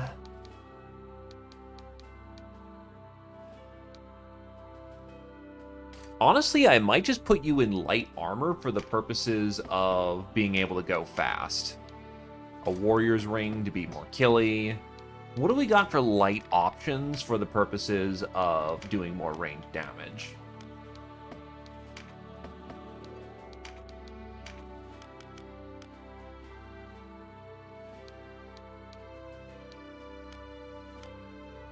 Probably gauntlets, honestly.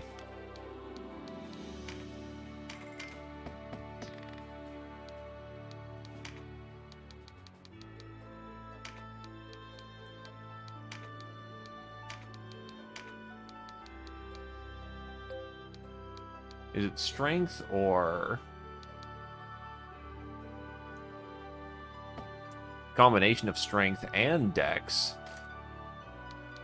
Well, regardless, you now have some gloves, some pants, and a warbow. That should keep you equipped. Another man of Galgaston.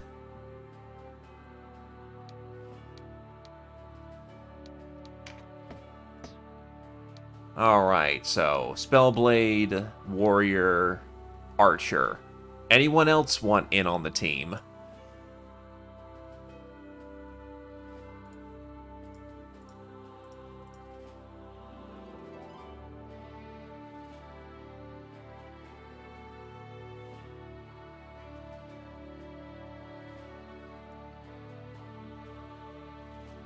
Hello, Brimcon! Nah, no, I get you, dude. Get some sleep, Glacier. Thank you for coming on down. Once more with feeling. Wavy. Alright. So, Warrior, archer, sorceress, monk, or Valkyrie. See you later, Glacier.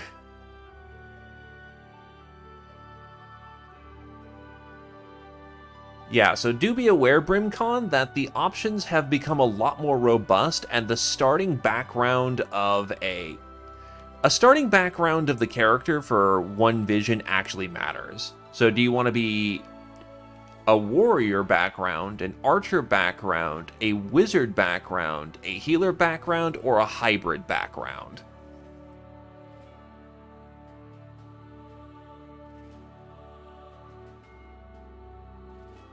Do you know that the healers here in One Vision got a buff up, got a touch up? So I call them healer backgrounds. They can run around with a warhammer. So they're monks in the traditional sense of the word. Healers and smack them with giant blunt weapons kind of monk.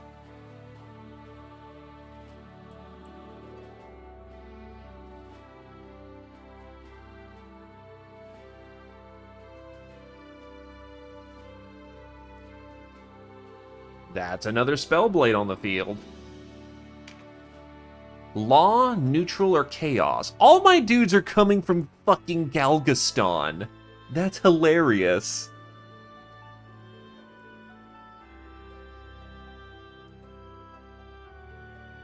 Yeah, this is not gonna go well for some time.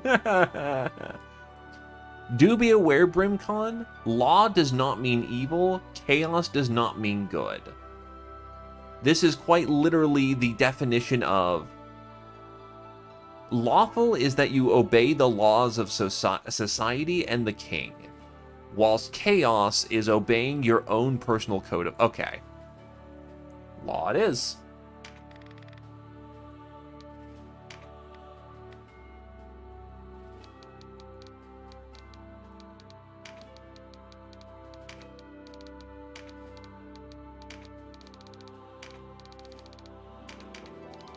Oh, wait, no, that's right. Wavy is the name. Wavy. I'm an idiot.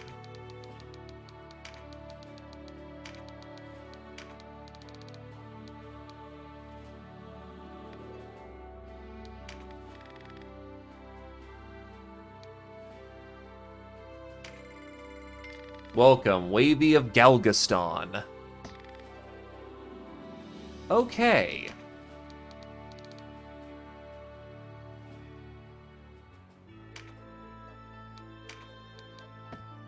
First things first, the weapons that you have access to.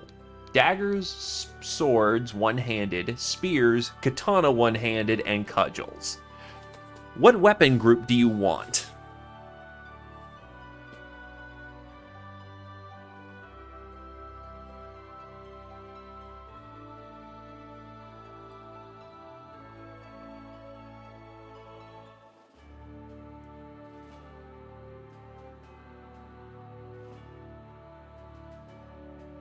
We have no spearmen.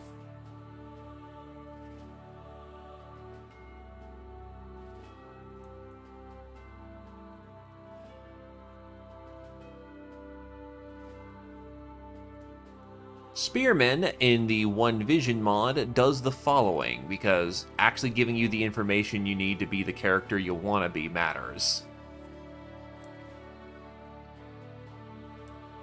So, the spear. They are an evasive defensive weapon as they were historically. They both have one and two-handed variants and can be modified into 2-3 range pikes if that's your thing. All variants come with an avoid bonus, and two-handed variants come with a parry bonus to make up for lacking a shield. Spears are very good.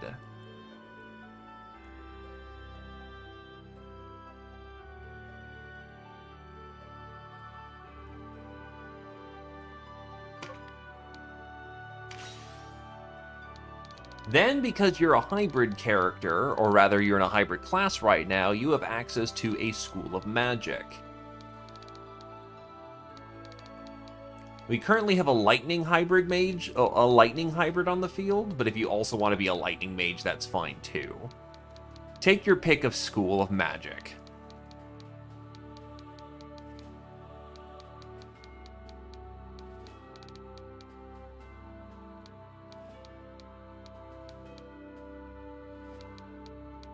There it is. And plus, with 2 hybrids on the field, you guys are going to level up in pairs faster.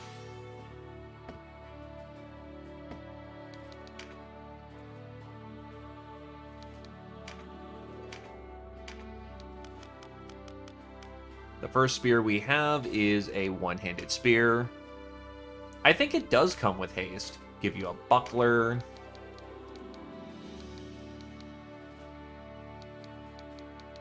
How heavy do you think you're going? Because I can just stick you in some armor and... Well, actually, yeah, let's see. You can go with leather and linen, and that's a good standard kit. Want to be tankier, or do you want to be... Actually, 3 questions. 1, magic, or actually, you're going air for specifically buff to augment yourself, so that should be fine. Defense ring or attack ring?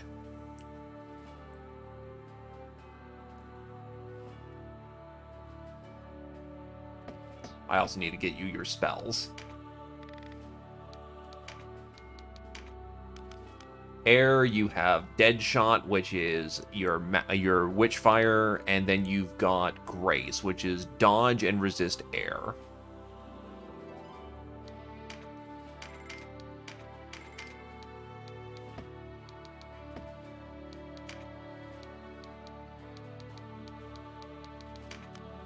The Fender's Ring will give you some more durability.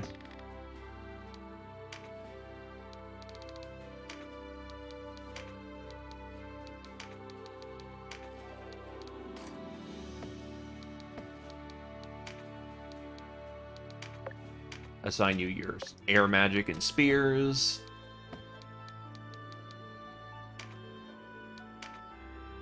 Give you Dead Shot and Grace. And I think you're equipped and good to go.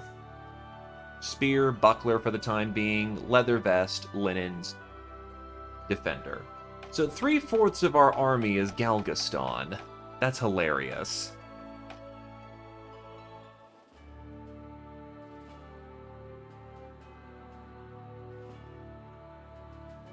Alright, anyone else want in?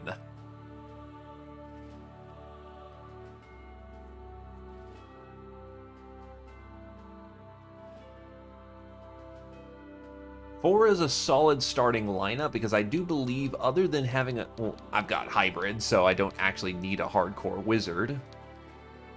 I think we can... no. Health has been jacked up to the extreme. Well, quote-unquote, to the extreme early on. There are alpha striking characters, but they're a tactical option rather than a you need to absolutely murder fuck on the first turn. Yeah, no kidding. To be fair, it is canonical that 7 men in 10 are Galgastani. So a 75% Galgastani turnout is not inaccurate. Speaking of game face, you want in?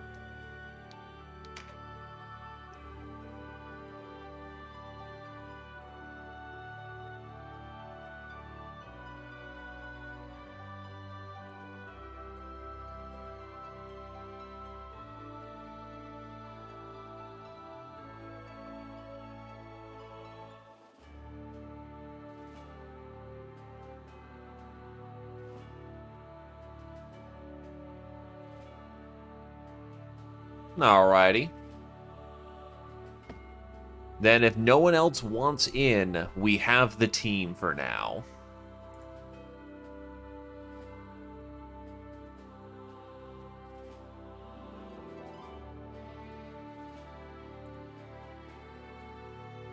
No buts.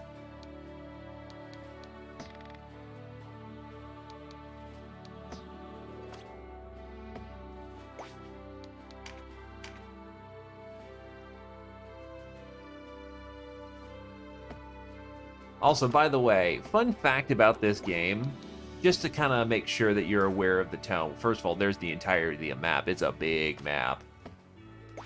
But, so, we have this guy called Warren.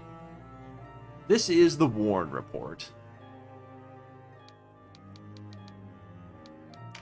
He will track our pathing, every cutscene, and every battle we've been in. Very small right now, but we can always trace our path. This is known as the Wheel of Fortune. It also tracks everyone we've ever talked to, such as ourselves, our sister, and, random people. Like, remember Bapal from the tutorial fight, essentially? A Galgastani who served as... Yes, essentially Warren is recording the entirety of the situation. He is the Starseer, he is the Historian, and the Warren report tracks everyone. Literally fucking everyone. Such as Bapal, a Galgastani who served his clan in battle. At the start of the war, he led a group of bandits based in Primora Wildwood, but a desire to defend his homeland prompted him to enlist as a man-at-arms. Though an experienced fighter, he lacked the understanding of the art of warfare and was often mocked by other soldiers. In an attempt to prove himself, he led an offensive against the partisans at Almorica Castle. However, his poor reputation was compounded when he was slain by those he sought to bring justice. He met his hands at our hand. Arganes Bazin. And yes, they have last names. Yes, everyone actually was... All these people that we're fighting actually have lives and backgrounds. Needless to say, anyone with a name that we run into is going to have history, and that should set the tone of how grim this shit's gonna get. A Galgastani who served his clan in battle. He was brother to Baronet Bazin of Oslan, a town in the Cortane Marches. Sir Argares was sent to reinforce the Almorica garrison, who were struggling to hold off attacks by the Duke's men. Despite his noble upbringing, he was an approachable and well-respected commander. He led the defense of Almorica Castle in place of the absent consul Oberlord, but was slain by Pavel. Yeah, some of these people who we're going to be fighting are just actually decent people. Just because Bapal was, Bapal was a bandit who enlisted in the military to fight for his country, and Argares was a pretty good dude who just, pretty chill dude. It's only gonna get worse from here. All right, one last call for the bell for anyone who wants to join the team. Otherwise, we are ready to get this show on the road.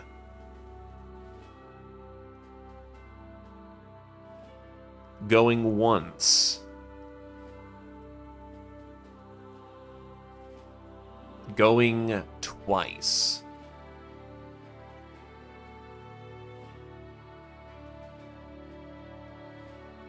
The conflict begins.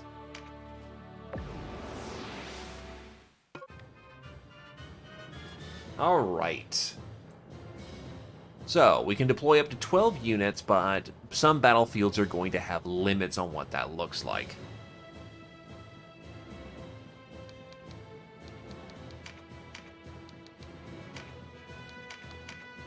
Jake takes my left.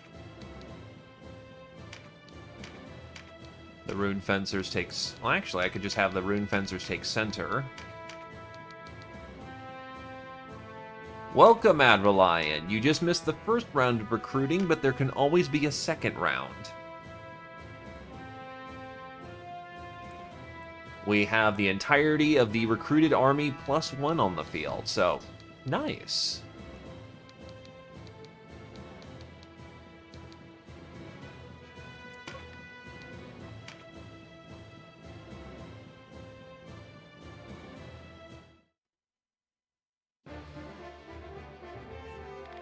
Whilst the rebels hear that Almorica has fallen for true, reinforcements for their kinsmen have them pinned down in Kaisero. I reckon we can't let them pass. Make peace with the light, Wallister swine. Today you die.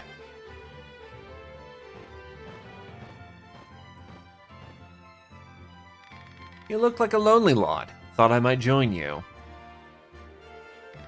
I'm Canopus. Step forward and meet your fate, dogs. Yeah, no, Canopus is... He is great.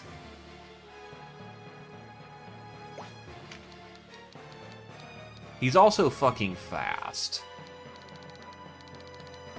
What's his equipment? Oh, he's coming in as a guest, so his, well, actually, no, we do need to keep him alive. Oh, he comes in with spear and buckler. Interesting. So there is no ranged option with him.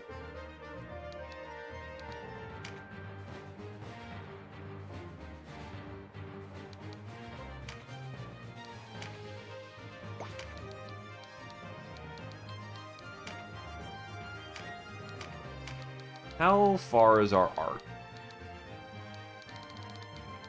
Oh, do you not have trajectory? That's a little awkward. One vision, they give him a spear and buckler starting off instead of his bow. Because, you know, let's not have him be horrendously overpowered yet.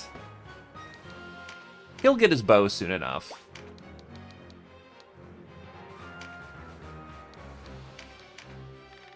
This is a Wallister fight. We need no help from you. Stubborn as ever, eh? How did one so young grow so thick of a skull? Thick? I'll give you thick. Ow, not the wings. Eyes, control yourself. So another thing that's different in One Vision. If it makes sense in the lore, or in the context of the fight, we can actually control the characters. So instead of suicide bombing themselves into wherever the fuck they're going, we actually can control them. This will invariably make life so much easier for certain escorts. Because one major problem in the game was that,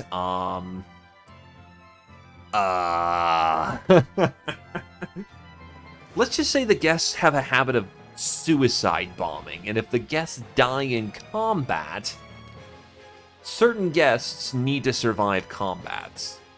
So, yeah.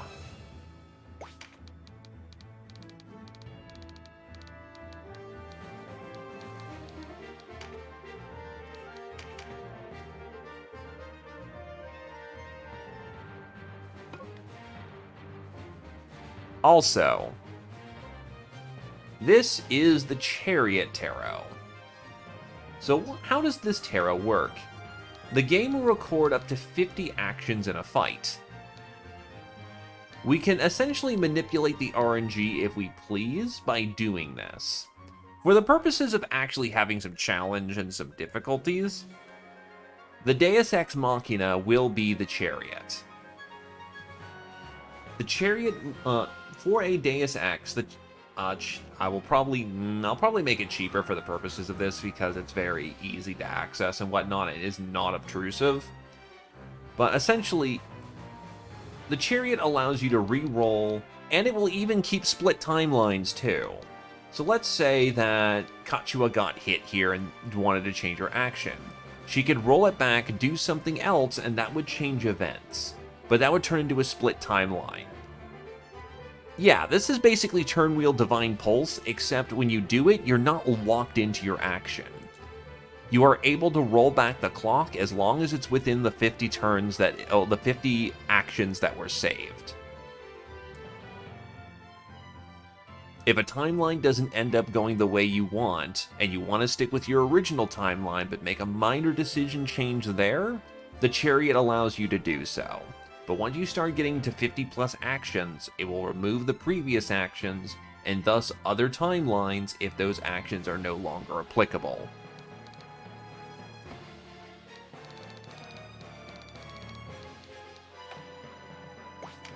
Oh, wait, shit, I forgot to equip my... I have forgotten to equip myself. I am a fucking idiot. Up into having no bonus skill. And fuck it, won't be that bad. Good chance to bring up other people. I can just be meat for the fight.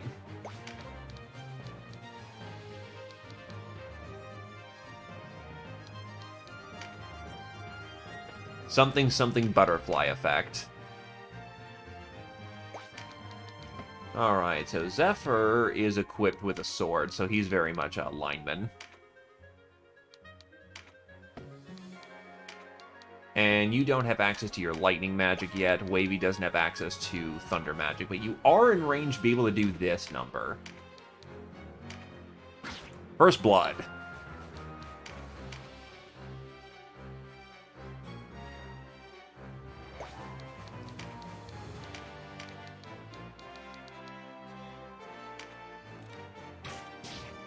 That's a hit.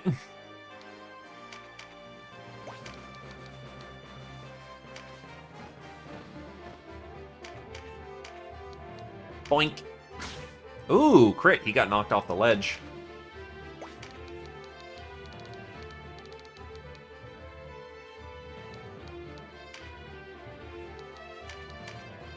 Today we fight for Wallister honor, but where does it lead? What's the matter? Lose your nerve? Or is the nagging of your pacifist sister unmanned you, always hiding behind her skirts? Thick of skull and a bully besides. That's enough squawking out of you, Birdman. Better a bird than a brute. You're not men, you're children.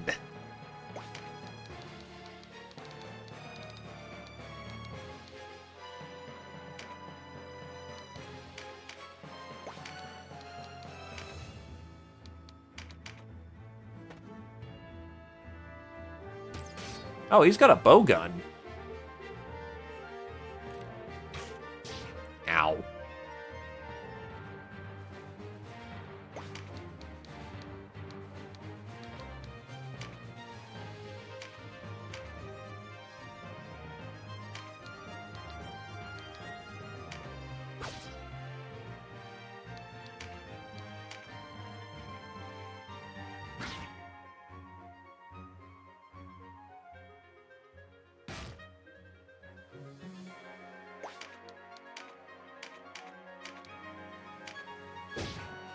Damn.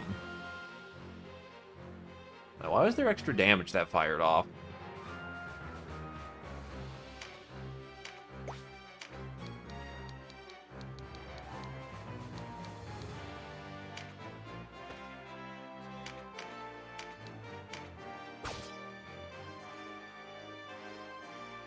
Oh no, he absolutely dive bombs. Without fucking question.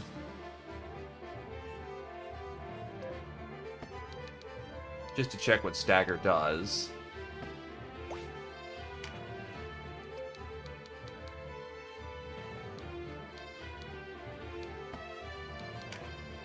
Melee avoidance reduced. Oof. It is Wavy's turn.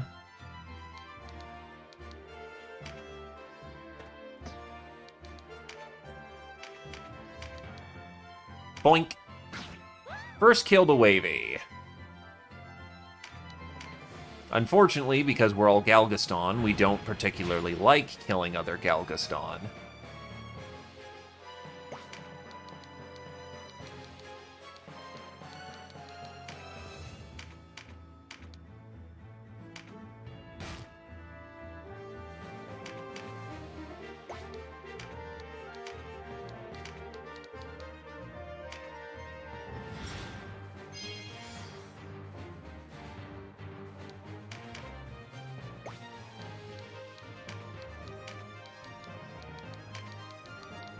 He's right in range, so I'll just slap him with a spell. Yeah, I'll slap the archer with a spell.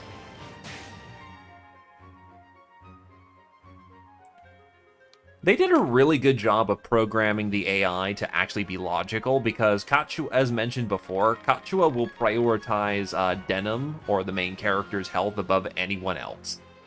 Let me tell you one thing or two about battle. Clear the wax from your ears and listen. Whenever you face a fearsome giant or a timid dormouse, the key is to divide and conquer. Focus your attacks on one enemy at a time and you'll emerge the victor.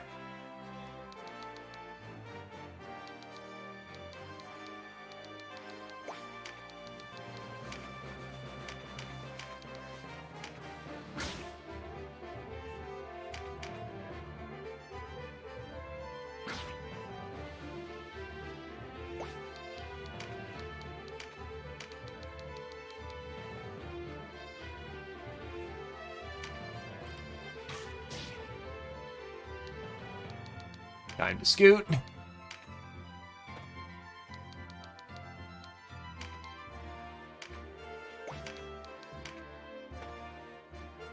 think Jake is our only Wallister, so he is more than content to just slap them.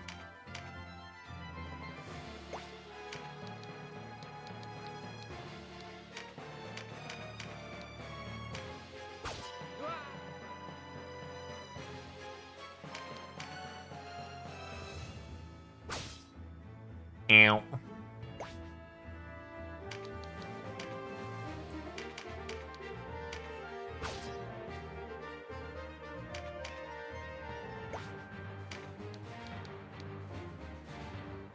Wavy, you're gonna be on gear duty for a minute. Because battlefield salvage actually matters.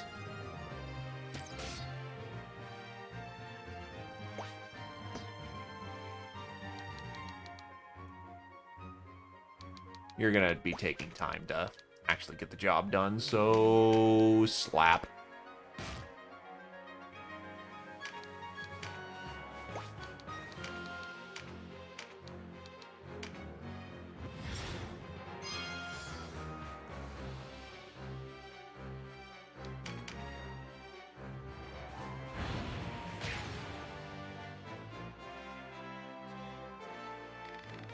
Sibyls and mages cannot withstand the withering attacks of the front lines. Keep us in the back where we can support our warriors from afar. Be mindful of the enemy's position and bring us no closer than need be. Use a bird's-eye view if you're unsure of the distance.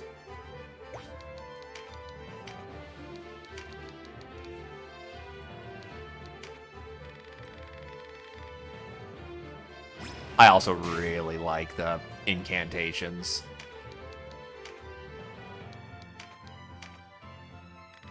One more piece of advice. I'm no parrot, so I'll say this only once. You're familiar with TP. Technical points. Action points, special skills, and finishing moves all require TP to execute. TP accumulate over time and as units deal and receive damage. You'll need a weapon skill of rank 2 before you can use a finishing move, though.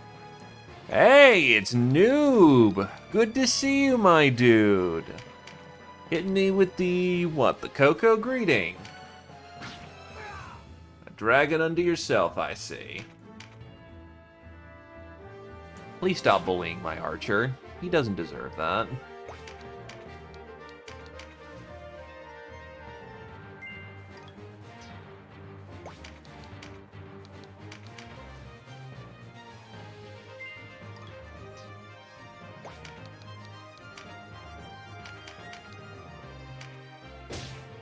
Ooh, crit.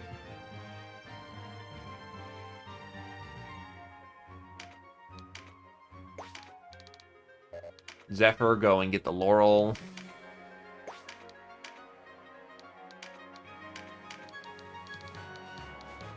Yeah, there's no way we're getting any shots off here. Brickcan's done his job.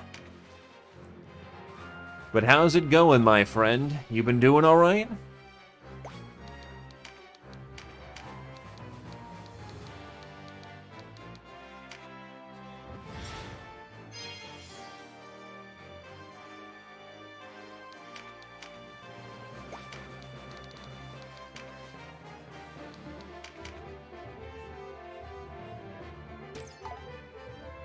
Hey, miss. Nice.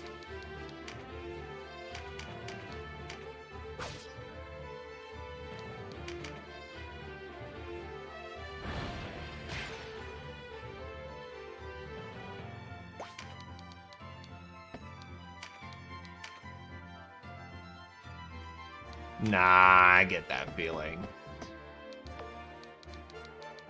Well then allow me to serenade you with my lovely voice of death in combat.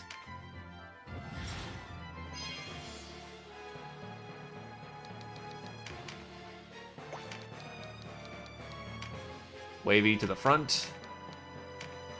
Boink. Ooh, got him with a crit too.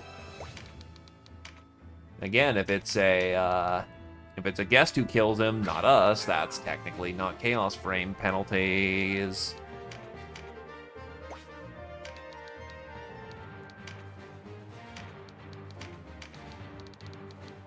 I think that's a little too far to shoot at this angle, but we'll see. Yep, one tile short, damn. Never hurts to check, though. Oh yeah, that's right, you don't have a spear, you have a sword.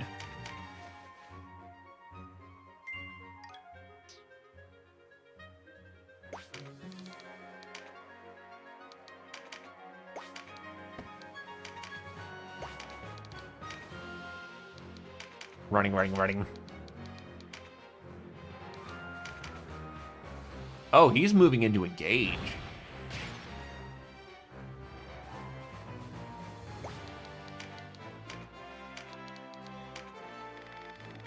May my prayers become a beacon. Guide the gods to heal your blight.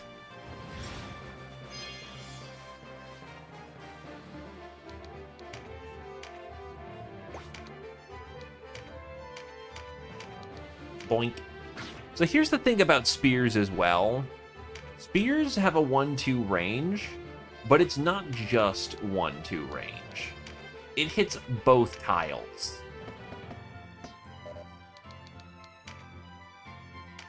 I imagine a 2-3 range would mean that it hits tiles 2 and 3. So you do need some positionals to make sure you don't accidentally, you know, block off your spearmen.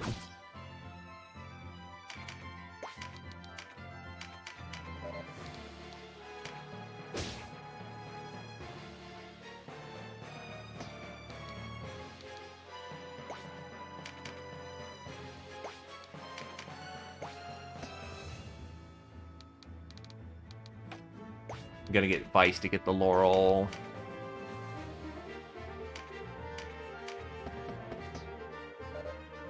Nah, I'll take it. No, it's Chaos Frame.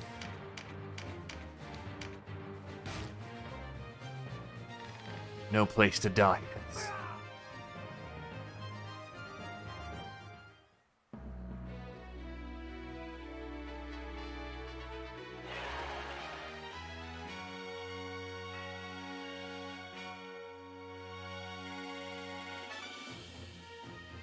The Spellblades hit level 3. Another thing for the formula that now that we have more characters on the field, if a character is already a higher level, say the Warriors for example, they don't get as much of a share because they're the dominant class on the field. Lower level characters, on the other hand, such as the Spellblade, despite only having 2 on the field, got double the thing of Warrior because they were level 1s, and there was 2 of them. So shares typically favor the classes that don't have as much weight to them.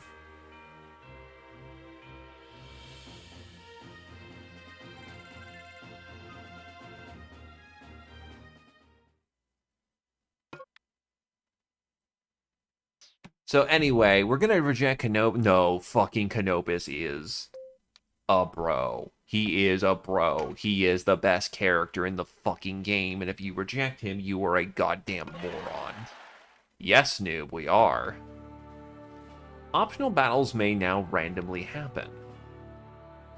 But basically, we now have unlocked random encounters. Sometimes we will fight random schmucks.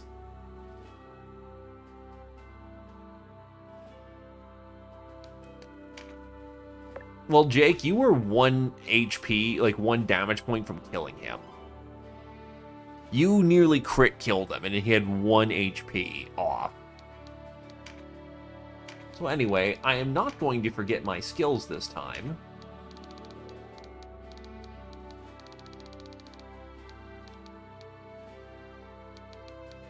And to balance us out, we've actually got quite a few defensive characters, so I'm going to pull out, well, here's the thing about LUCT. We have a class pool. So if you wanted to be a warrior, you'll start off as level 3, but you can switch to any class at any time. Our current classes are, as of the current time, however, warriors, archers, wizards, monks, spellblades, knights, and berserkers. Their origin also counts as well. Being from a warrior background, if you want to be a knight, is good. Ah, we actually have a hard wizard. Alright, we'll take a wizard. Law, neutral, or chaos?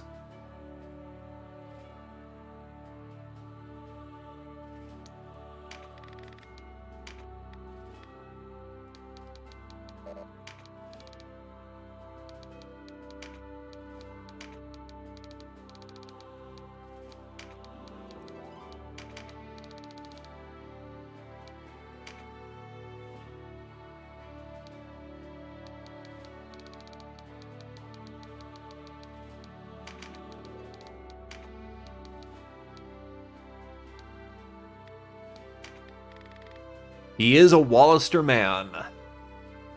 Welcome to the team, noob.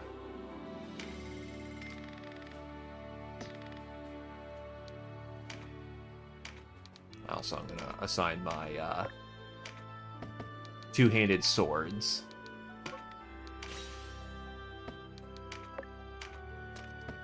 Alright, so first things first, strip down our previous wizard. Dismiss him.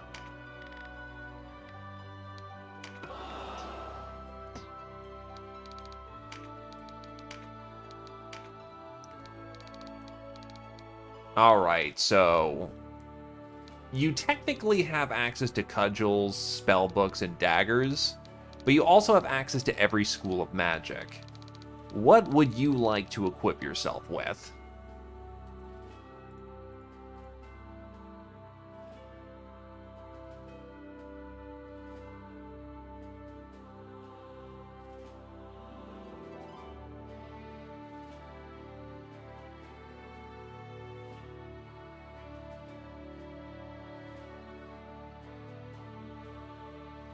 Fire.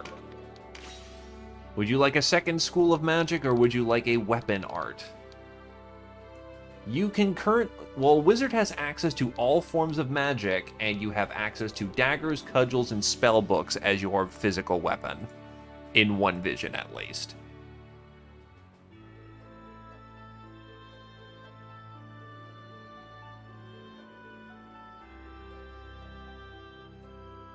Wants a bonk stick.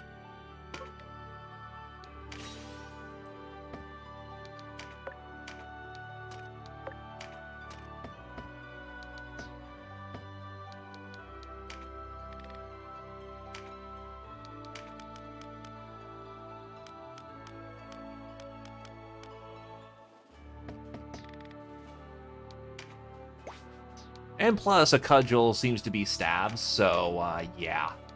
It plays very nicely into being a wizard. Circlet, robe. And I imagine we're gonna just hook you up with hardcore DPS.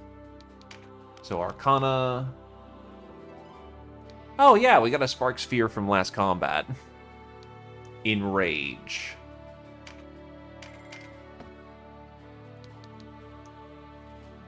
And we are going to hook you up with a magic ring of kill people.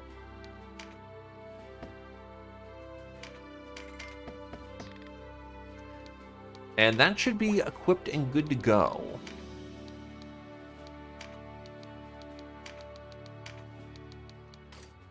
Adrelion. Adrelion. Report to the front. What do you want your base to be? A warrior, an archer, a wizard, a cleric, or a hybrid background?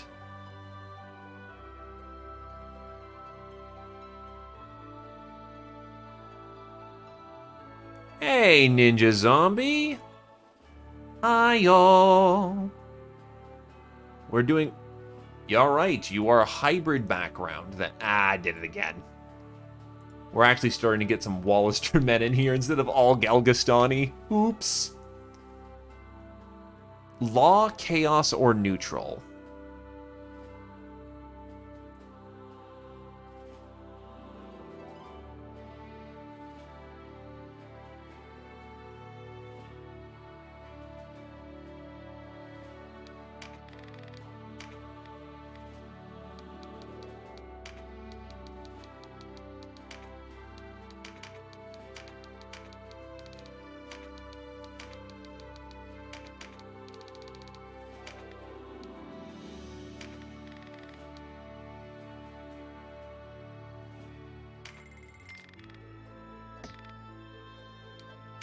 God, it's oops, all hybrids. Alright. You have access to all schools of magic, and then you have daggers, swords, spears, katanas one-handed, or cudgels. What weapon group do you want?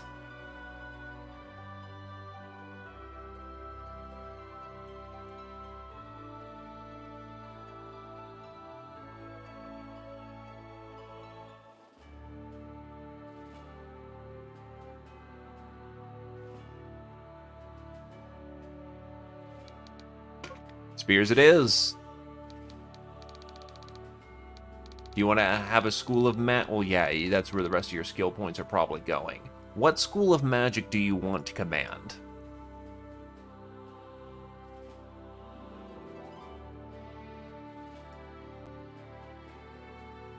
Ice magic.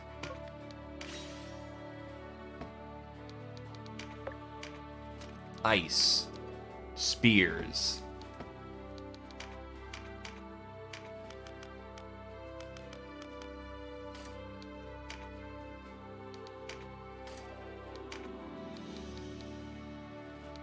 Since you're going more warrior archetype, hook you up with heavier gear to keep you alive.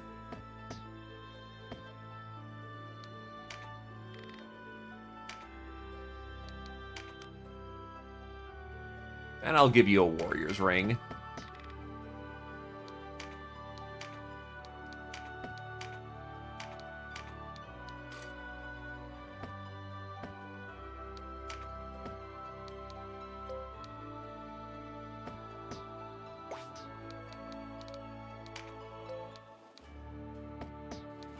Oh, he actually gained some support from the Wallisters. Or... Huh. I guess Adrenaline just came on as a supporter. I think yes, they can.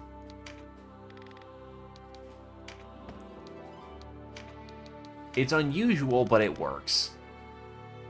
That's water. Impale and Solidify.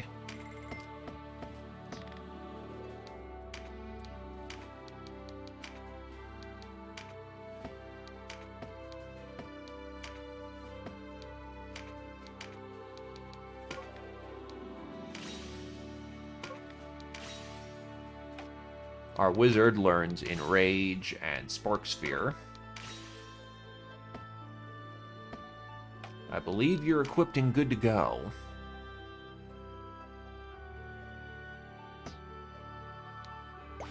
From here...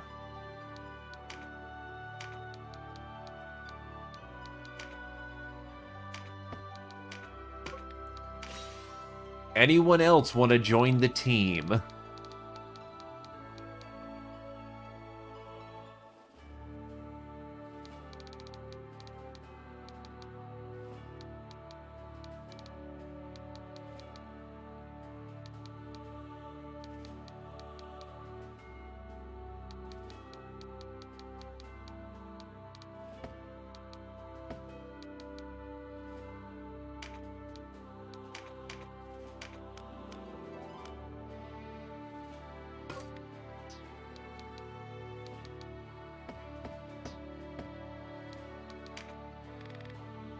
Yep, stabs and clubs. They are distinctly different from hammers.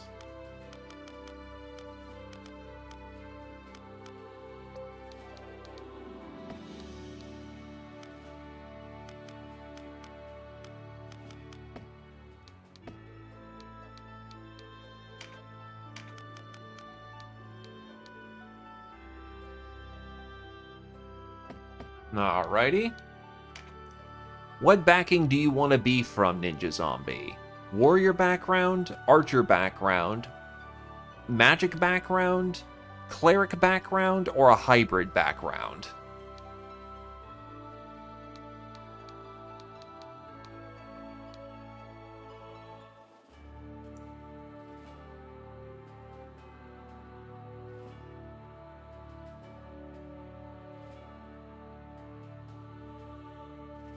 Hey, an actual healer. I will not down it. Law, neutral, or chaos?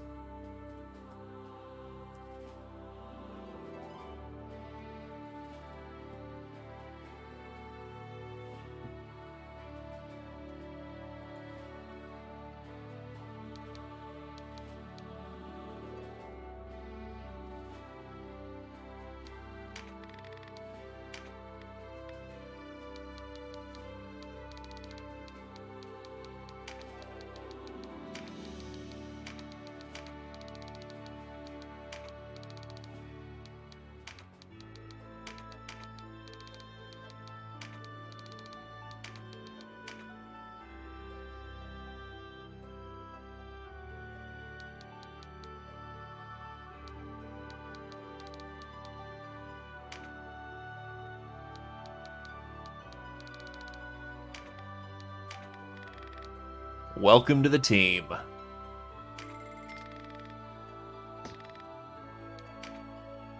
So first things first, I no longer need Francisca, so I will strip her of her gear.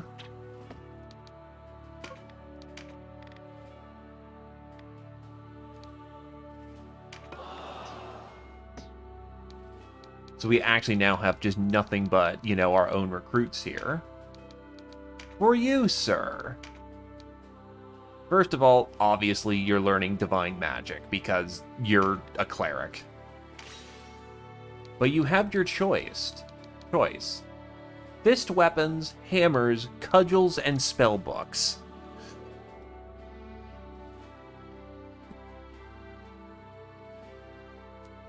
What weapon would you like to use?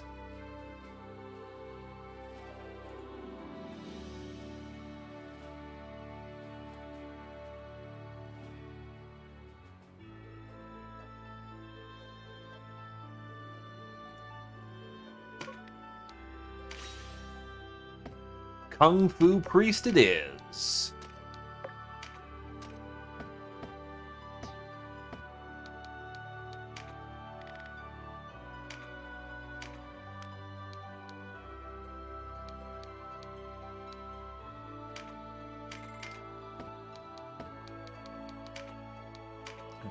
But that will be my last recruit for the time being. I am running out of, funding.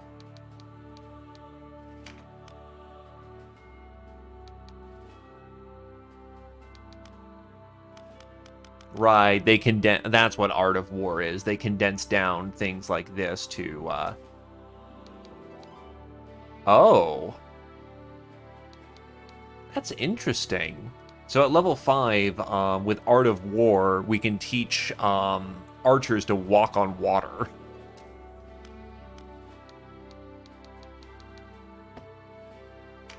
Right, the spell list for a, Holy Man is a bit more, robust.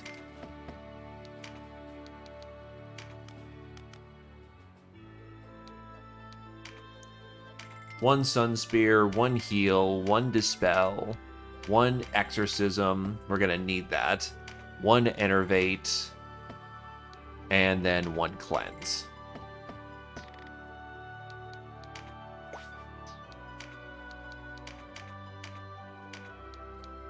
Leather Cestus. Oh! Okay.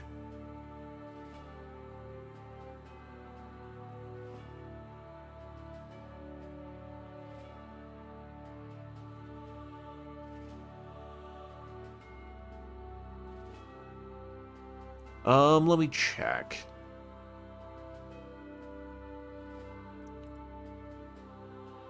Yeah, because very painful. So I guess for right now, we'll just stick with keeping you with a buckler, but if I can get you to do a double hitting thing, that means that you can have quite literally 2 punches around. That is silly, and I love it. Circlet. Row for wizarding things. And I guess up for you, Ninja Zombie, do you want to be tankier or do you want to do more damage?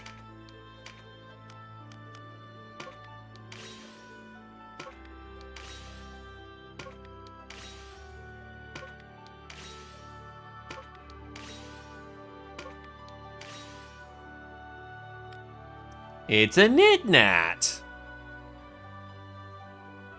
Hello, Knit-Nat.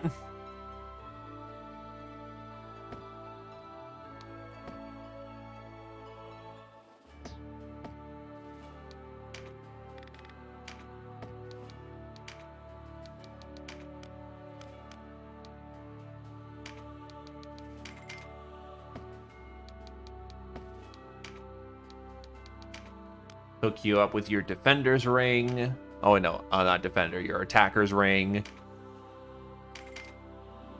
And then in the meantime, you want to be a punch girl. I assume then that you want to be a warrior.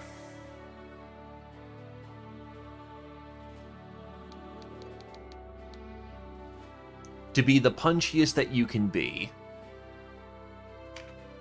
Law, neutral, or chaos?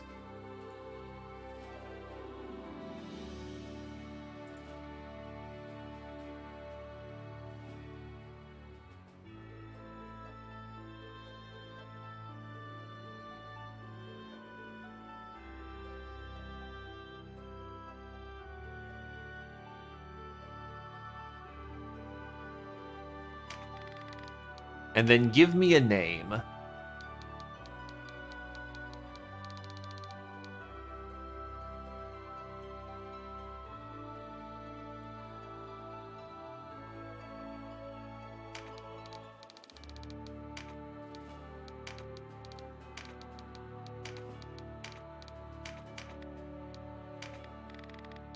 Welcome to the army.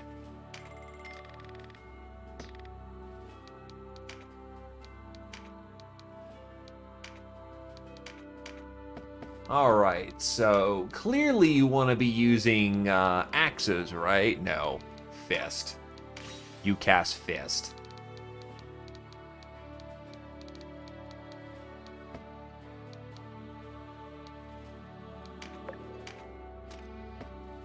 You'll have to learn your other skills later. Give you a buckler for the time being, because you can't double attack. And the fist weapons aren't robust enough yet to justify it.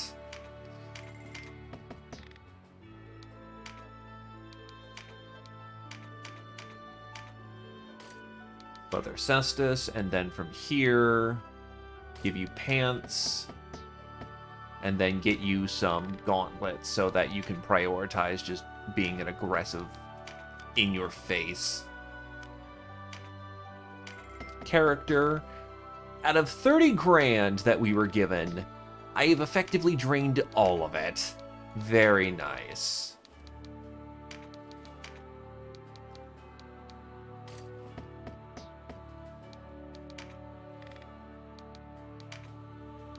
I do have a bunch of leather vests I'm not using, though, so, like, sell off 8 of that, and that makes up for quite a bit.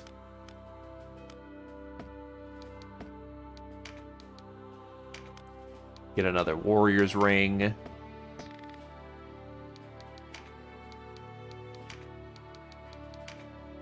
Yeah, actually having people who want to, you know, join in and kick ass and take names.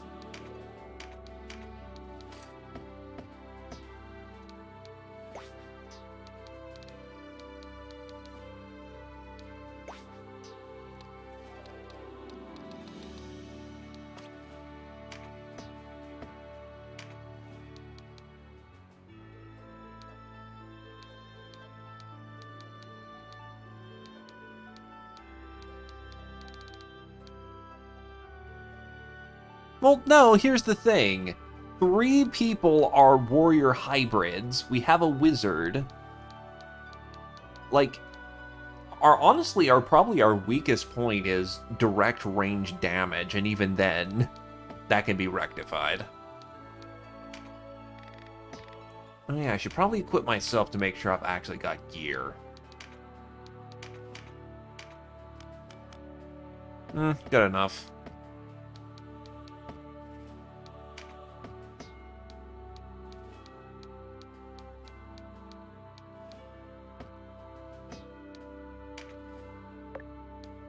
Anyway, Kaisro. I should have saved.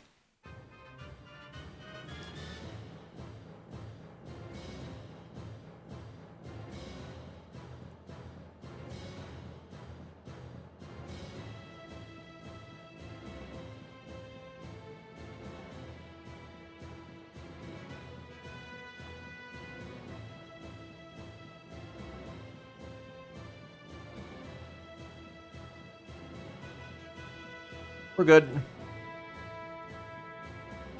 Alright, for this fight, we are allowed to bring in 7.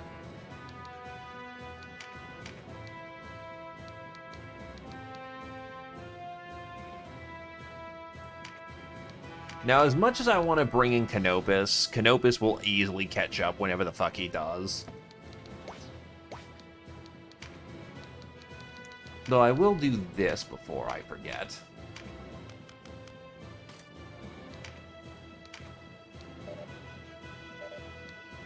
Oh, he's got to be level 4 before he can use the short bow now. That's a problem.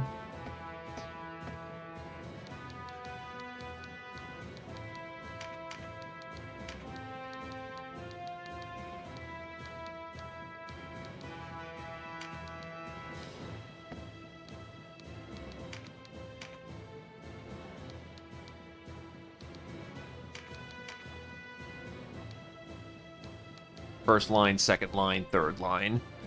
Not everyone's going to get in here, so... But eventually we can deploy a very robust army.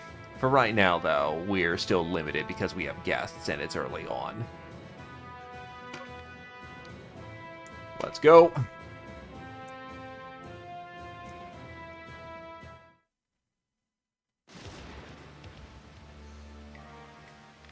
Great Father, never have I seen such an undead throng. That necromancers uses men's souls for sport. Sleep souls embrace the waiting ever world.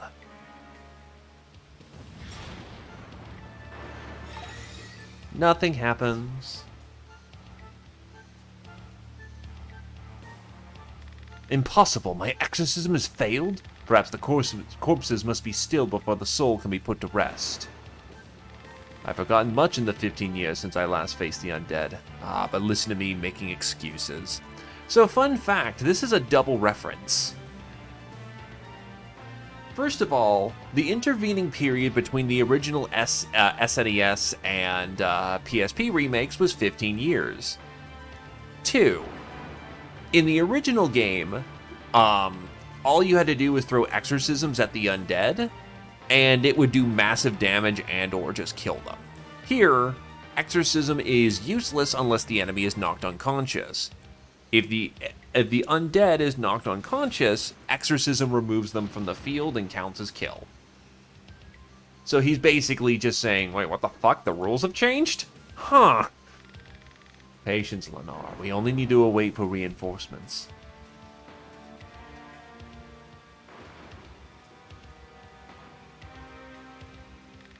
There, our liberators. Great Father, smile upon this day. Perhaps they merely bare their teeth at you, old man. The sleep has already taken your friends, and no common sleep. They descend upon the sepulchral stairs towards death. When they awake, it'll be as unliving horrors. We only need to hold until Master Nabith's return. Give them not an inch, and show them no quarter.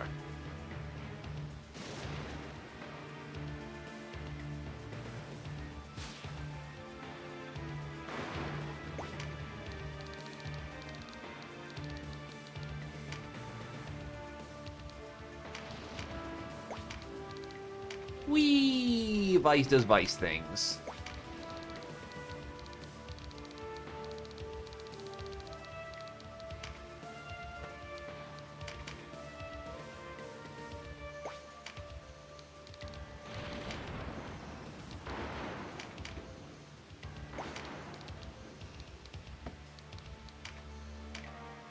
He's got a bonk stick.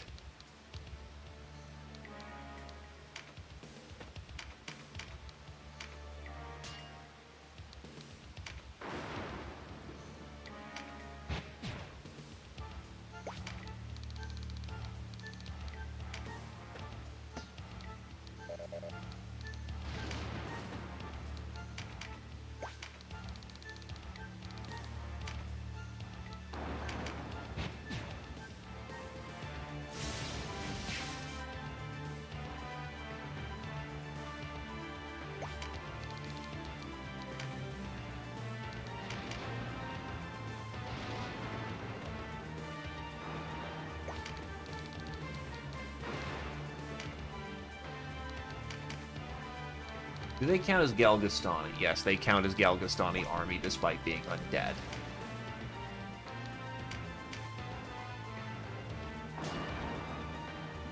Nice, he blocked. So that's a bit of a nasty choke right there.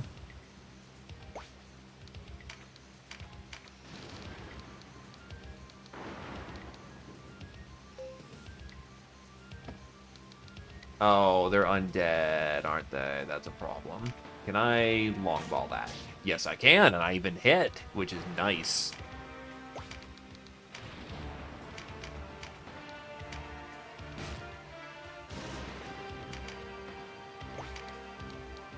Good morning, Velvet Thunders.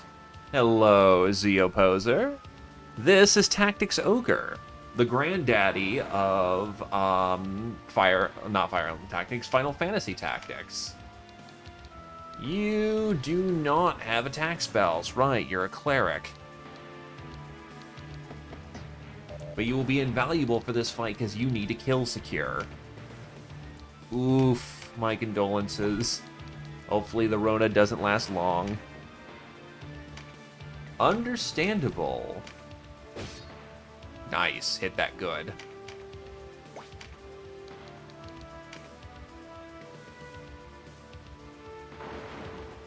Well, in the original game, no. If you're a sniper, if you're an archer, and if you could reach, you hit, generally, because wacky bullshit.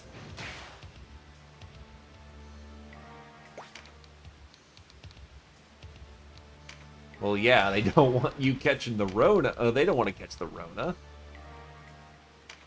Noob will cast Spark Sphere, which is a hit.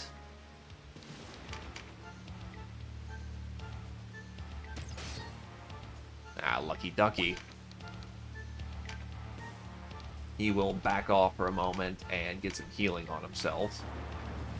But yes, Donatello is good, bro. Oof, that's gonna grind work to a standstill then. That's not good for your place.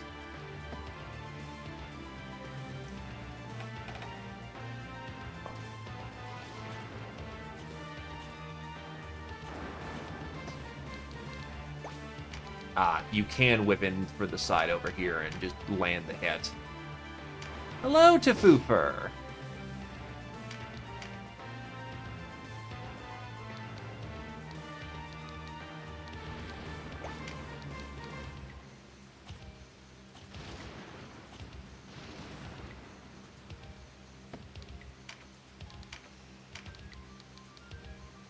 Shock Lance upstairs.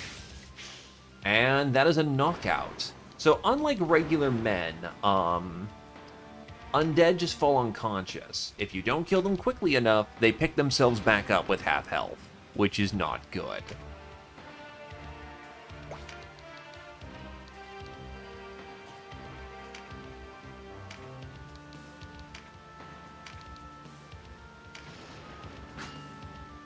It blocked? It has a buckler? He's trying to flank.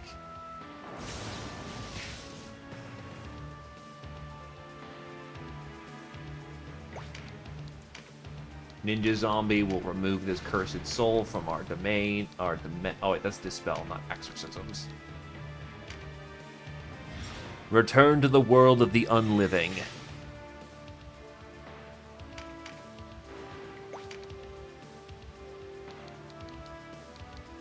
Fight doesn't necessarily need to live.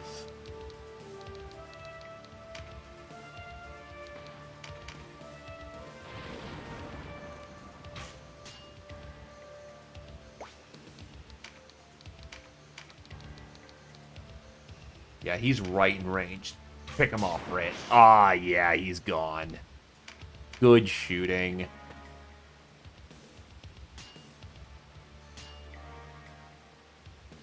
They're locked in a conflict of arms.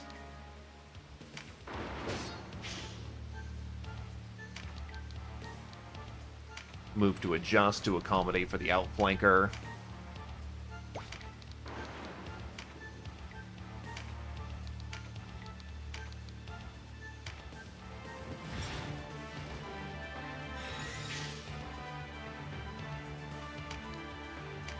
Hey, they still have names. They're still people, debatably.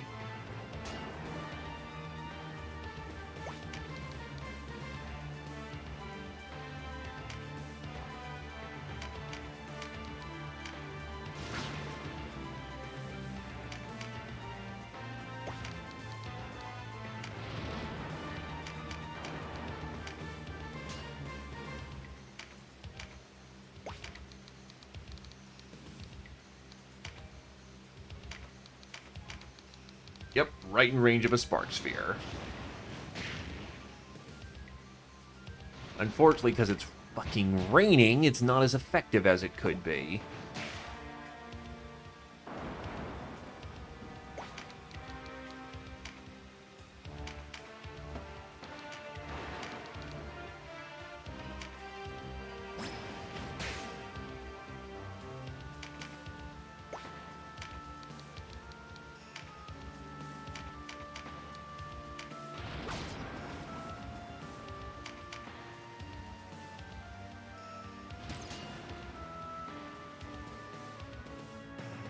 Oh, that's a finisher. Thankfully, it's hitting someone I don't necessarily care about. Or don't need to care about specifically.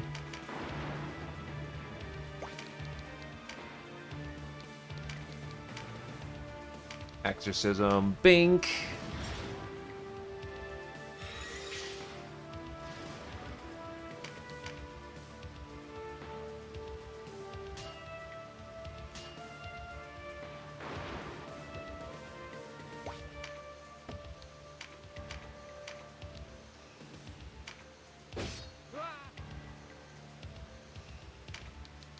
Get our battlefield salvage while we can.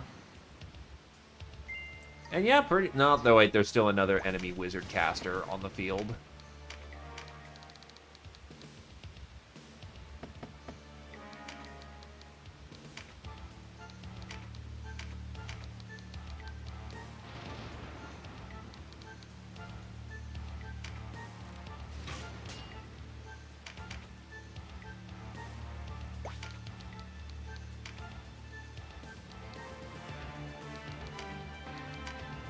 Does anyone here need healing?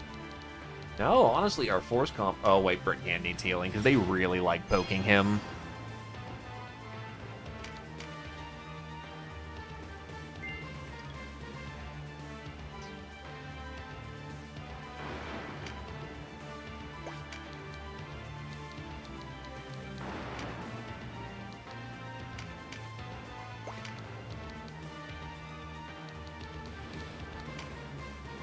Report to the front, Wavy, and poke.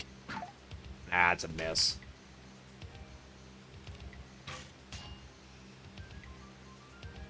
And meanwhile, Jake over there is just deflecting things with his two-handed katana.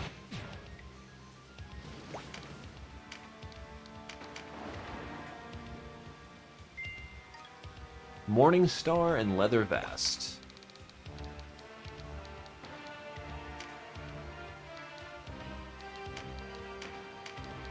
I actually can still lob a fireball up there, and as long as we have a... Fuck. Never mind then. Cover is still a thing when it comes to spells.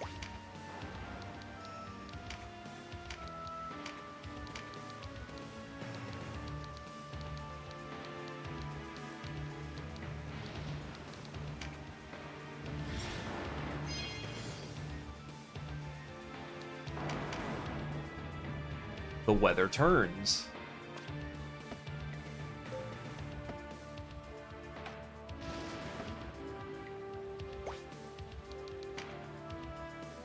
Trying to figure out how you can check on the weather. I know that is a thing that you can do, and that is a condition that you need to keep in mind.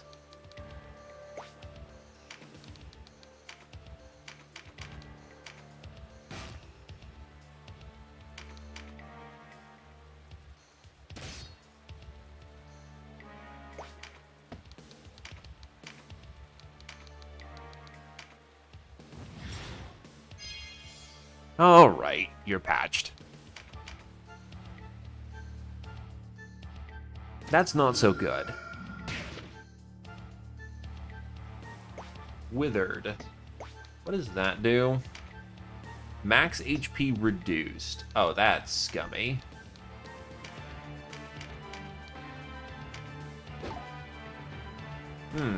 That's not good.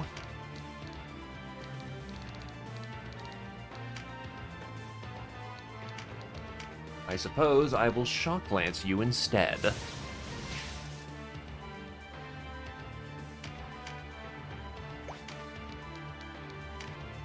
Well, meanwhile, I'll go headhunting.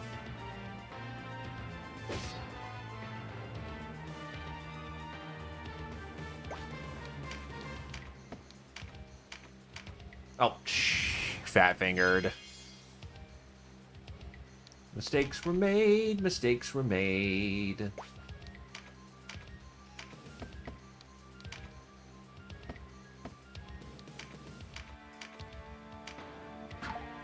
That archer has been pulling weight. What the shit?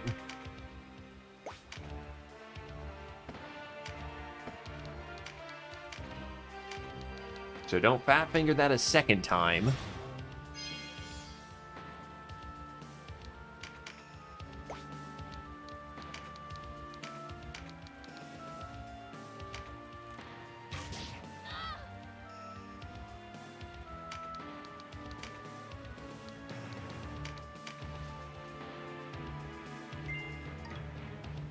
Wow, she was packing a lot of money.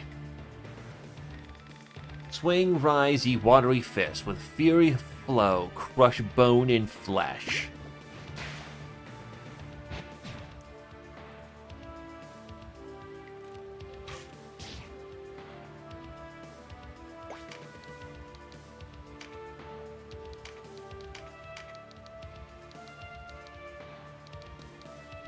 As much as it would be good to get some revenge, we do need a... Wow, what the fuck is up with that archer?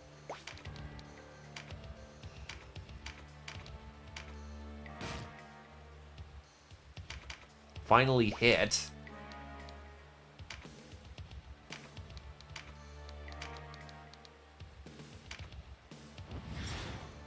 Yeah, but unfortunately you can only dodge for so long.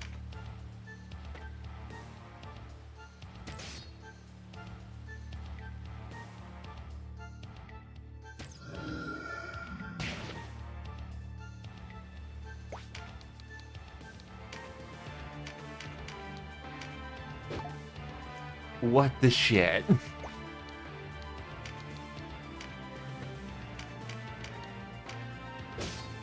There we go. That should help a lot.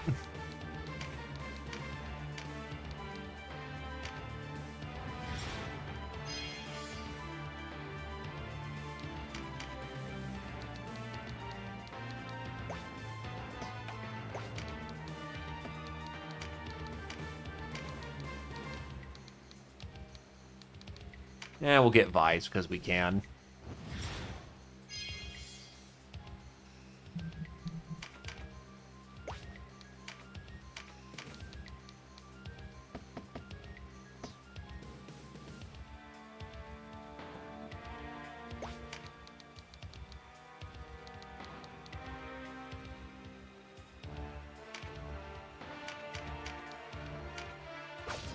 The main way people level up is Arcana. Ah, someone's gonna jack that card. Grant Avoidance.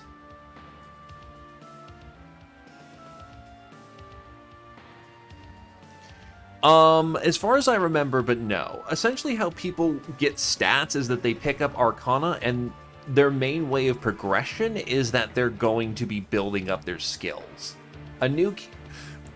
Working on classes because they're in a class pool is essentially useless to improve an individual character. However, the skill points they acquire and the experience they put into those skills are how they grow as people. Plus, if you pick up cards, such as the Arcana that just dropped here, the Justice Arcana, that will in turn improve one's abilities as well. And I'm not going to risk that card getting jacked.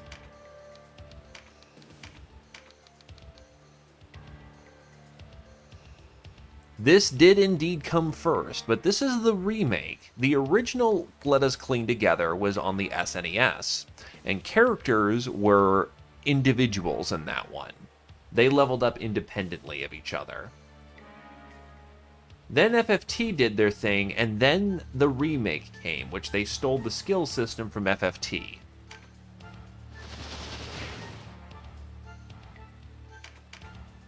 Wavy levels up Avoidance.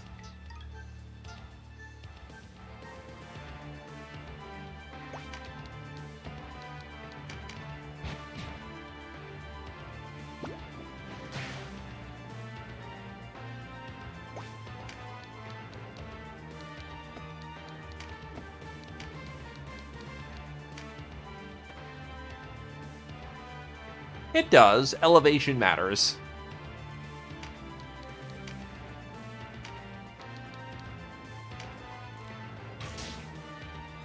Ooh, that was a shit ton of bonus damage because crit, and then, are you Galgastani? You are Wallister. Fair. Well, part of the reason why I got into this is that, did you know that Square Enix has re-registered the trademark for registered a trademark called Tactics Ogre Resurrection or something like that?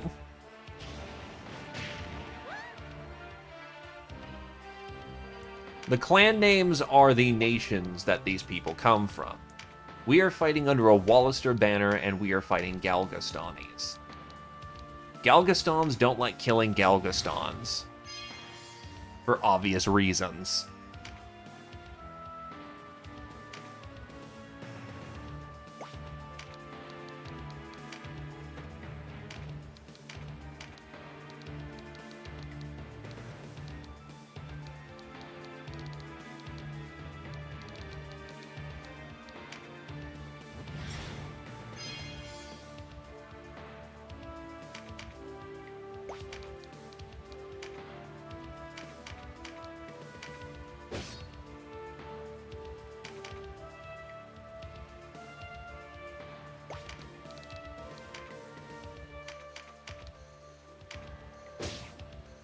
Jesus. Jake, fucking ripping and tearing.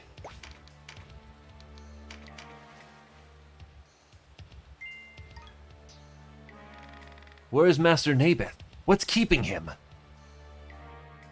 Fuck off with that crossbow shit.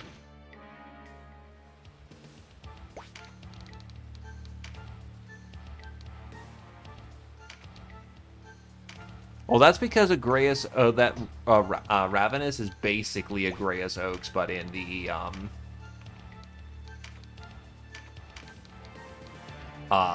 in this universe. Anyway, Wavy gets the kill. Master Nabeth, even in death, would I have served you? And yes, that was a woman.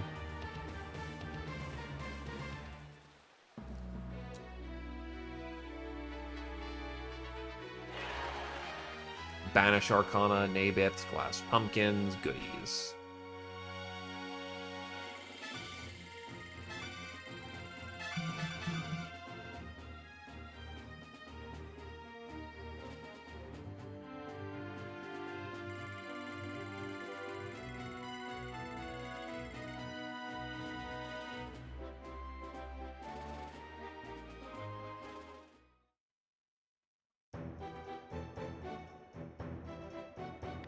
My thanks to you. You've saved my life.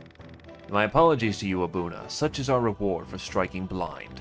Already I've lost too many of the Duke's men. I know not how I shall face him. I am thankful that you at least still live. The Great Father favors us. Yes, if you kill your own countrymen, it does reduce their loyalty to you. It's actually kind of why I'm going to look at the team composition and try to get all of our Wallisters out on the field. Because they gain loyalty for leveling up and improving their skills, but they lose loyalty for killing their own people.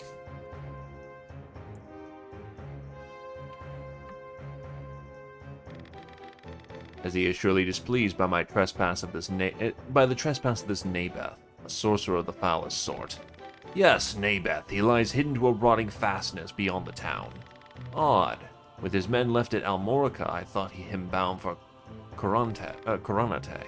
What could he be scheming? I want his head, whatever it may be plotting, but the fort is well defended. Agreed, even with the Great Father's aid, it would be a bold undertaking.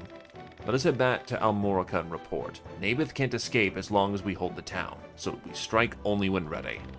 It is for the best considering the Galgaston threat, why they might attack at any moment. My skills would see better use in such a scenario indeed. What are your plans, Abuna? I owe much to him. It is heaven's will that I lend him my aid. I understand. Others share that sentiment. Then it is settled. We are yours to command.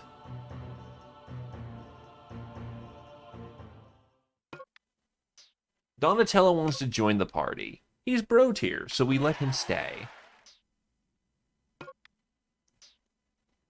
Wait, what? I don't remember Sarah, but she gets to stay. Oh, this is his compliment. I'm not going to kick them out because they're unique characters compared to the generics you get at the beginning of the game. Now, you absolutely can just dive bomb this if you want to. So we're going to do that because we're awesome like that.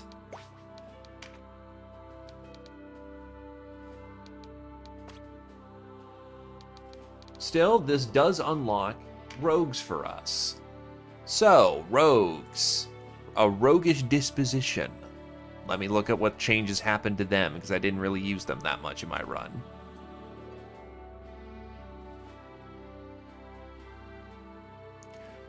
Rogues. By far the greatest harassment class in the game and the best two-handed crossbow user. Their speed allows them to overcome the main downside of both the short bow shield combo, now viable through Coda and two-handed crossbow. Plus their cheap movement means that they can get into flanking positions while firing all the way. While their defense sucks, their evasion's easier to stack, making them fully capable of harassing just at a range, or even responding by being attacked by putting down a trap. Traps are now incredibly strong enough, worth risking that 25% hit chance risking that 25% hit chance on your rogue just to see a tanky unit get brought down to half health and charmed. A claw build can do great at fighting evasively against a lot of other builds. Dagger builds can be great for tapping units in bad spots, but range will let them operate devastatingly in small teams of 2 to 3. Steel can also be used from 2 tiles away now.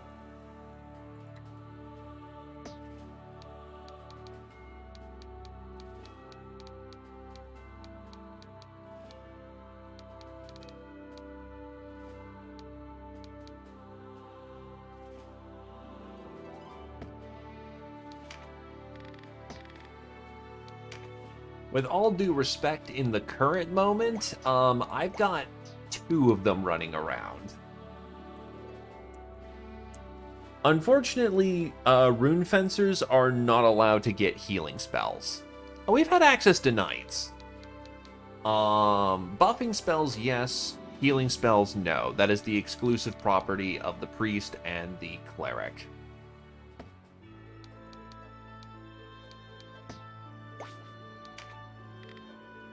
So who just hit level 4?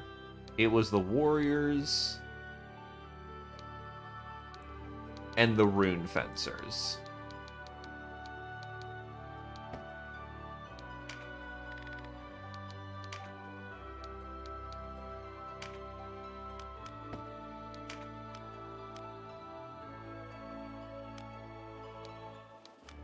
At some point. Nah, I'm gonna have to sell, Obereths.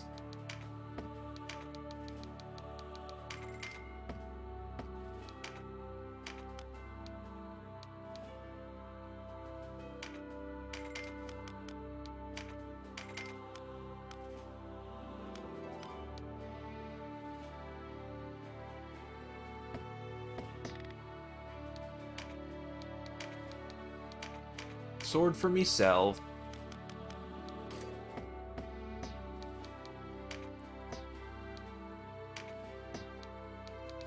I'm going to be using Nat here because they're Wallister, so they don't get grumpy when they gotta sack people. Zephyr is a Galgaston. Both of my rune fencers are... Oh, Adreline is not a Wallister. Well, he is a Wallister, so he qualifies for being on frontline duty for the time being.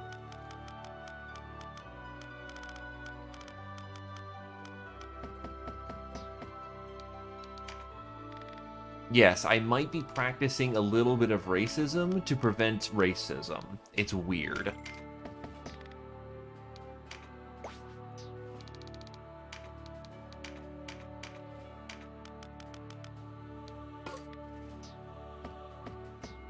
Let's see.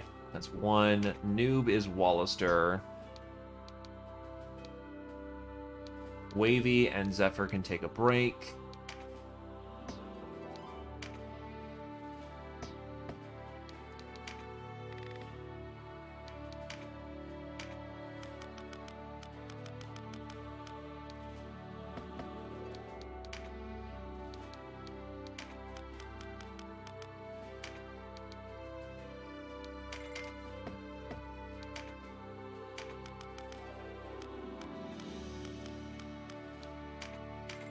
Katanas.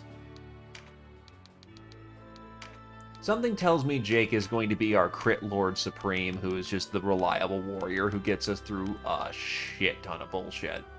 Wait, did I buy 2 Uchi Katana? Idiot.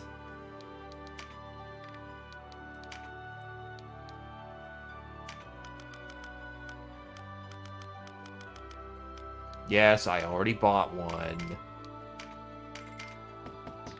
Okay. So 1, 2, 3, 4, 5, 6, 7, 8 safe deployments.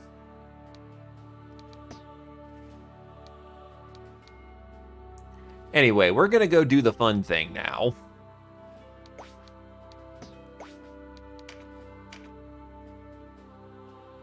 Well, actually, Zia Poser, do you happen to be around?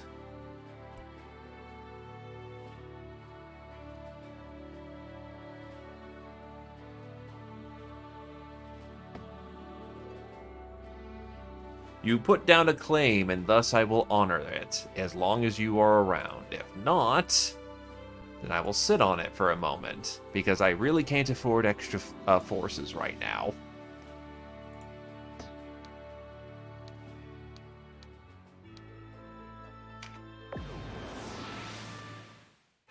We can deploy a maximum of 8 forces for this one, so Jake stays, Zephyr, you take a chill.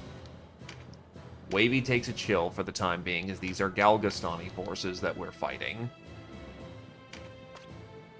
Oh, right. No, he's got his spear. Nat, prepare to join us at the front. And then Canopus can actually join us on the front. That should be a primarily Wallister force. Which means both of my rune fencers that I just jacked up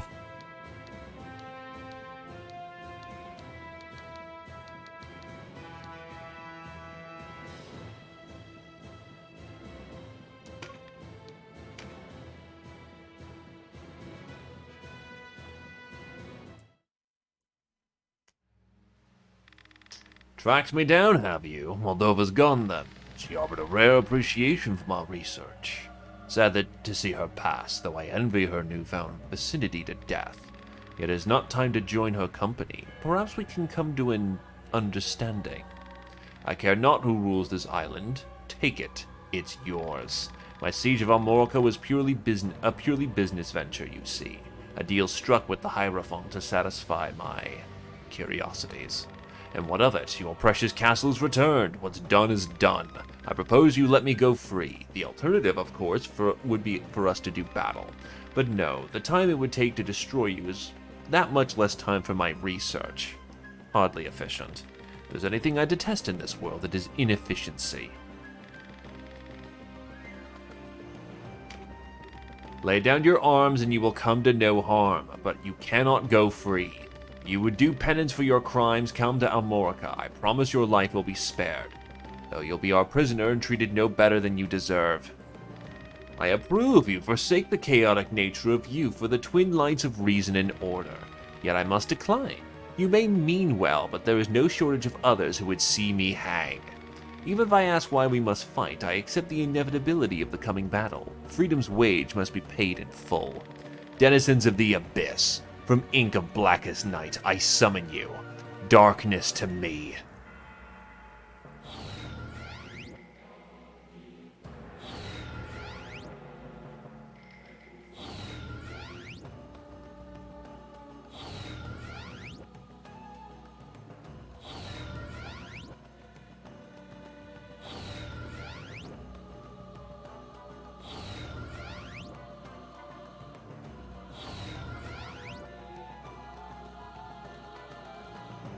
Were you having fun with the undead yet?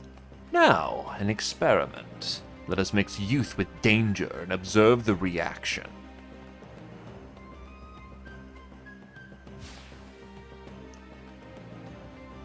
Now, I don't believe they have ranged attacks of any kind. Yeah, Voluge, Iron Staff, Gladius. So these are their only range options. But yeah, no, the clerics are gonna be fucking busy. Also, Archer Man is gonna have a terrible time. Because he can't shoot up. Or at least not very well.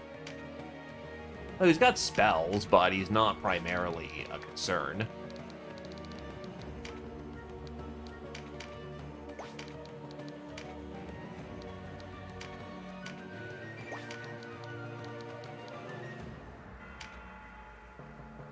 I actually forgot. Yeah, the undead... No, wait, because they're still technically Galgastani. Essentially, you're asking... Essentially, Nabeth is still held in good faith by, Galgaston. There's a twofold problem here. One, Nabeth is still recognized as Galgaston, and word will get around that we attacked Nabeth. Two, we're asking the Galgastanis to butcher the corpses of their old friends. Hey, could you, like, kill your mom and dad and your cousin and your friends for us? We appreciate it. Yeah, to Foofer's point. They may be dead, but that arguably makes it worse. They're defiling their dead, even if they're being used against them.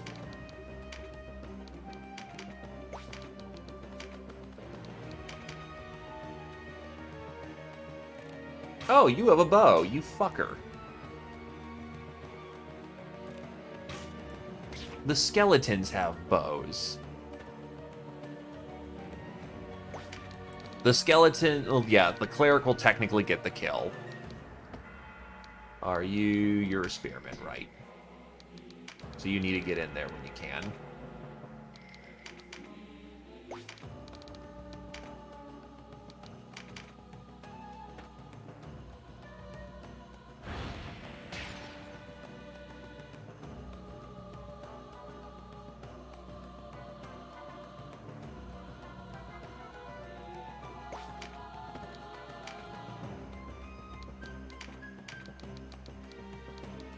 Because they're a bunch of skeevy fuckers.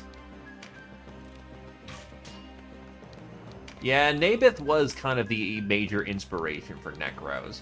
But Britkin was a bad pick here, unfortunately.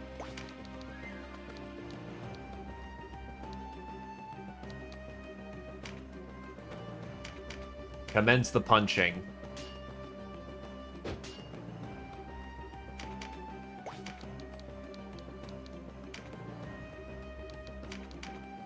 God, that's gonna turn into a fucking traffic jam.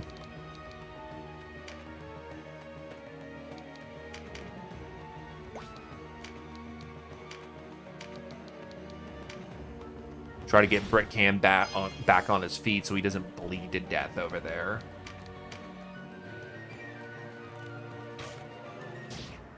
Oh, this is gonna be pain.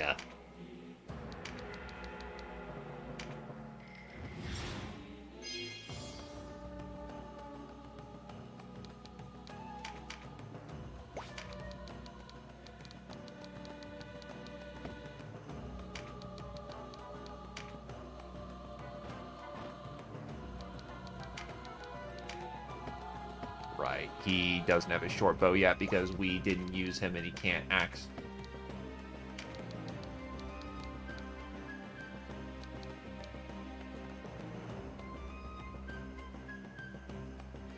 No, that sounds about right. We are going to throw down a buff. It's the Bread Knight! How's it going, mighty Bread Knight? You enjoying the top crust?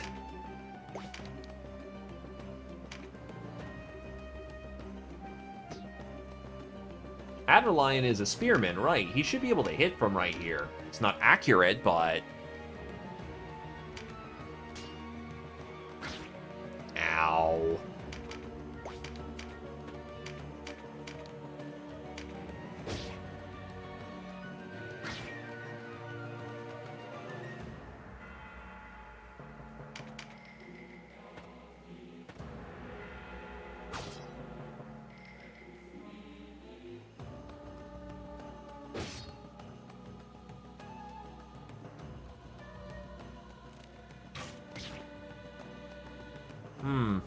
This is going terribly.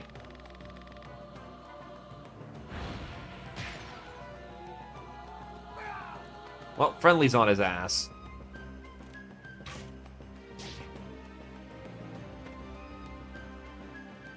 I just noticed they're all level 7 and 6.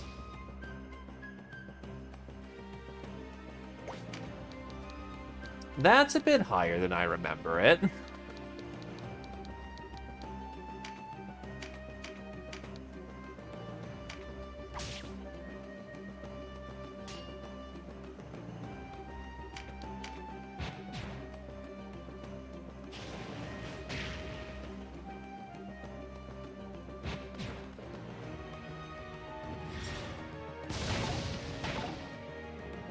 Nice.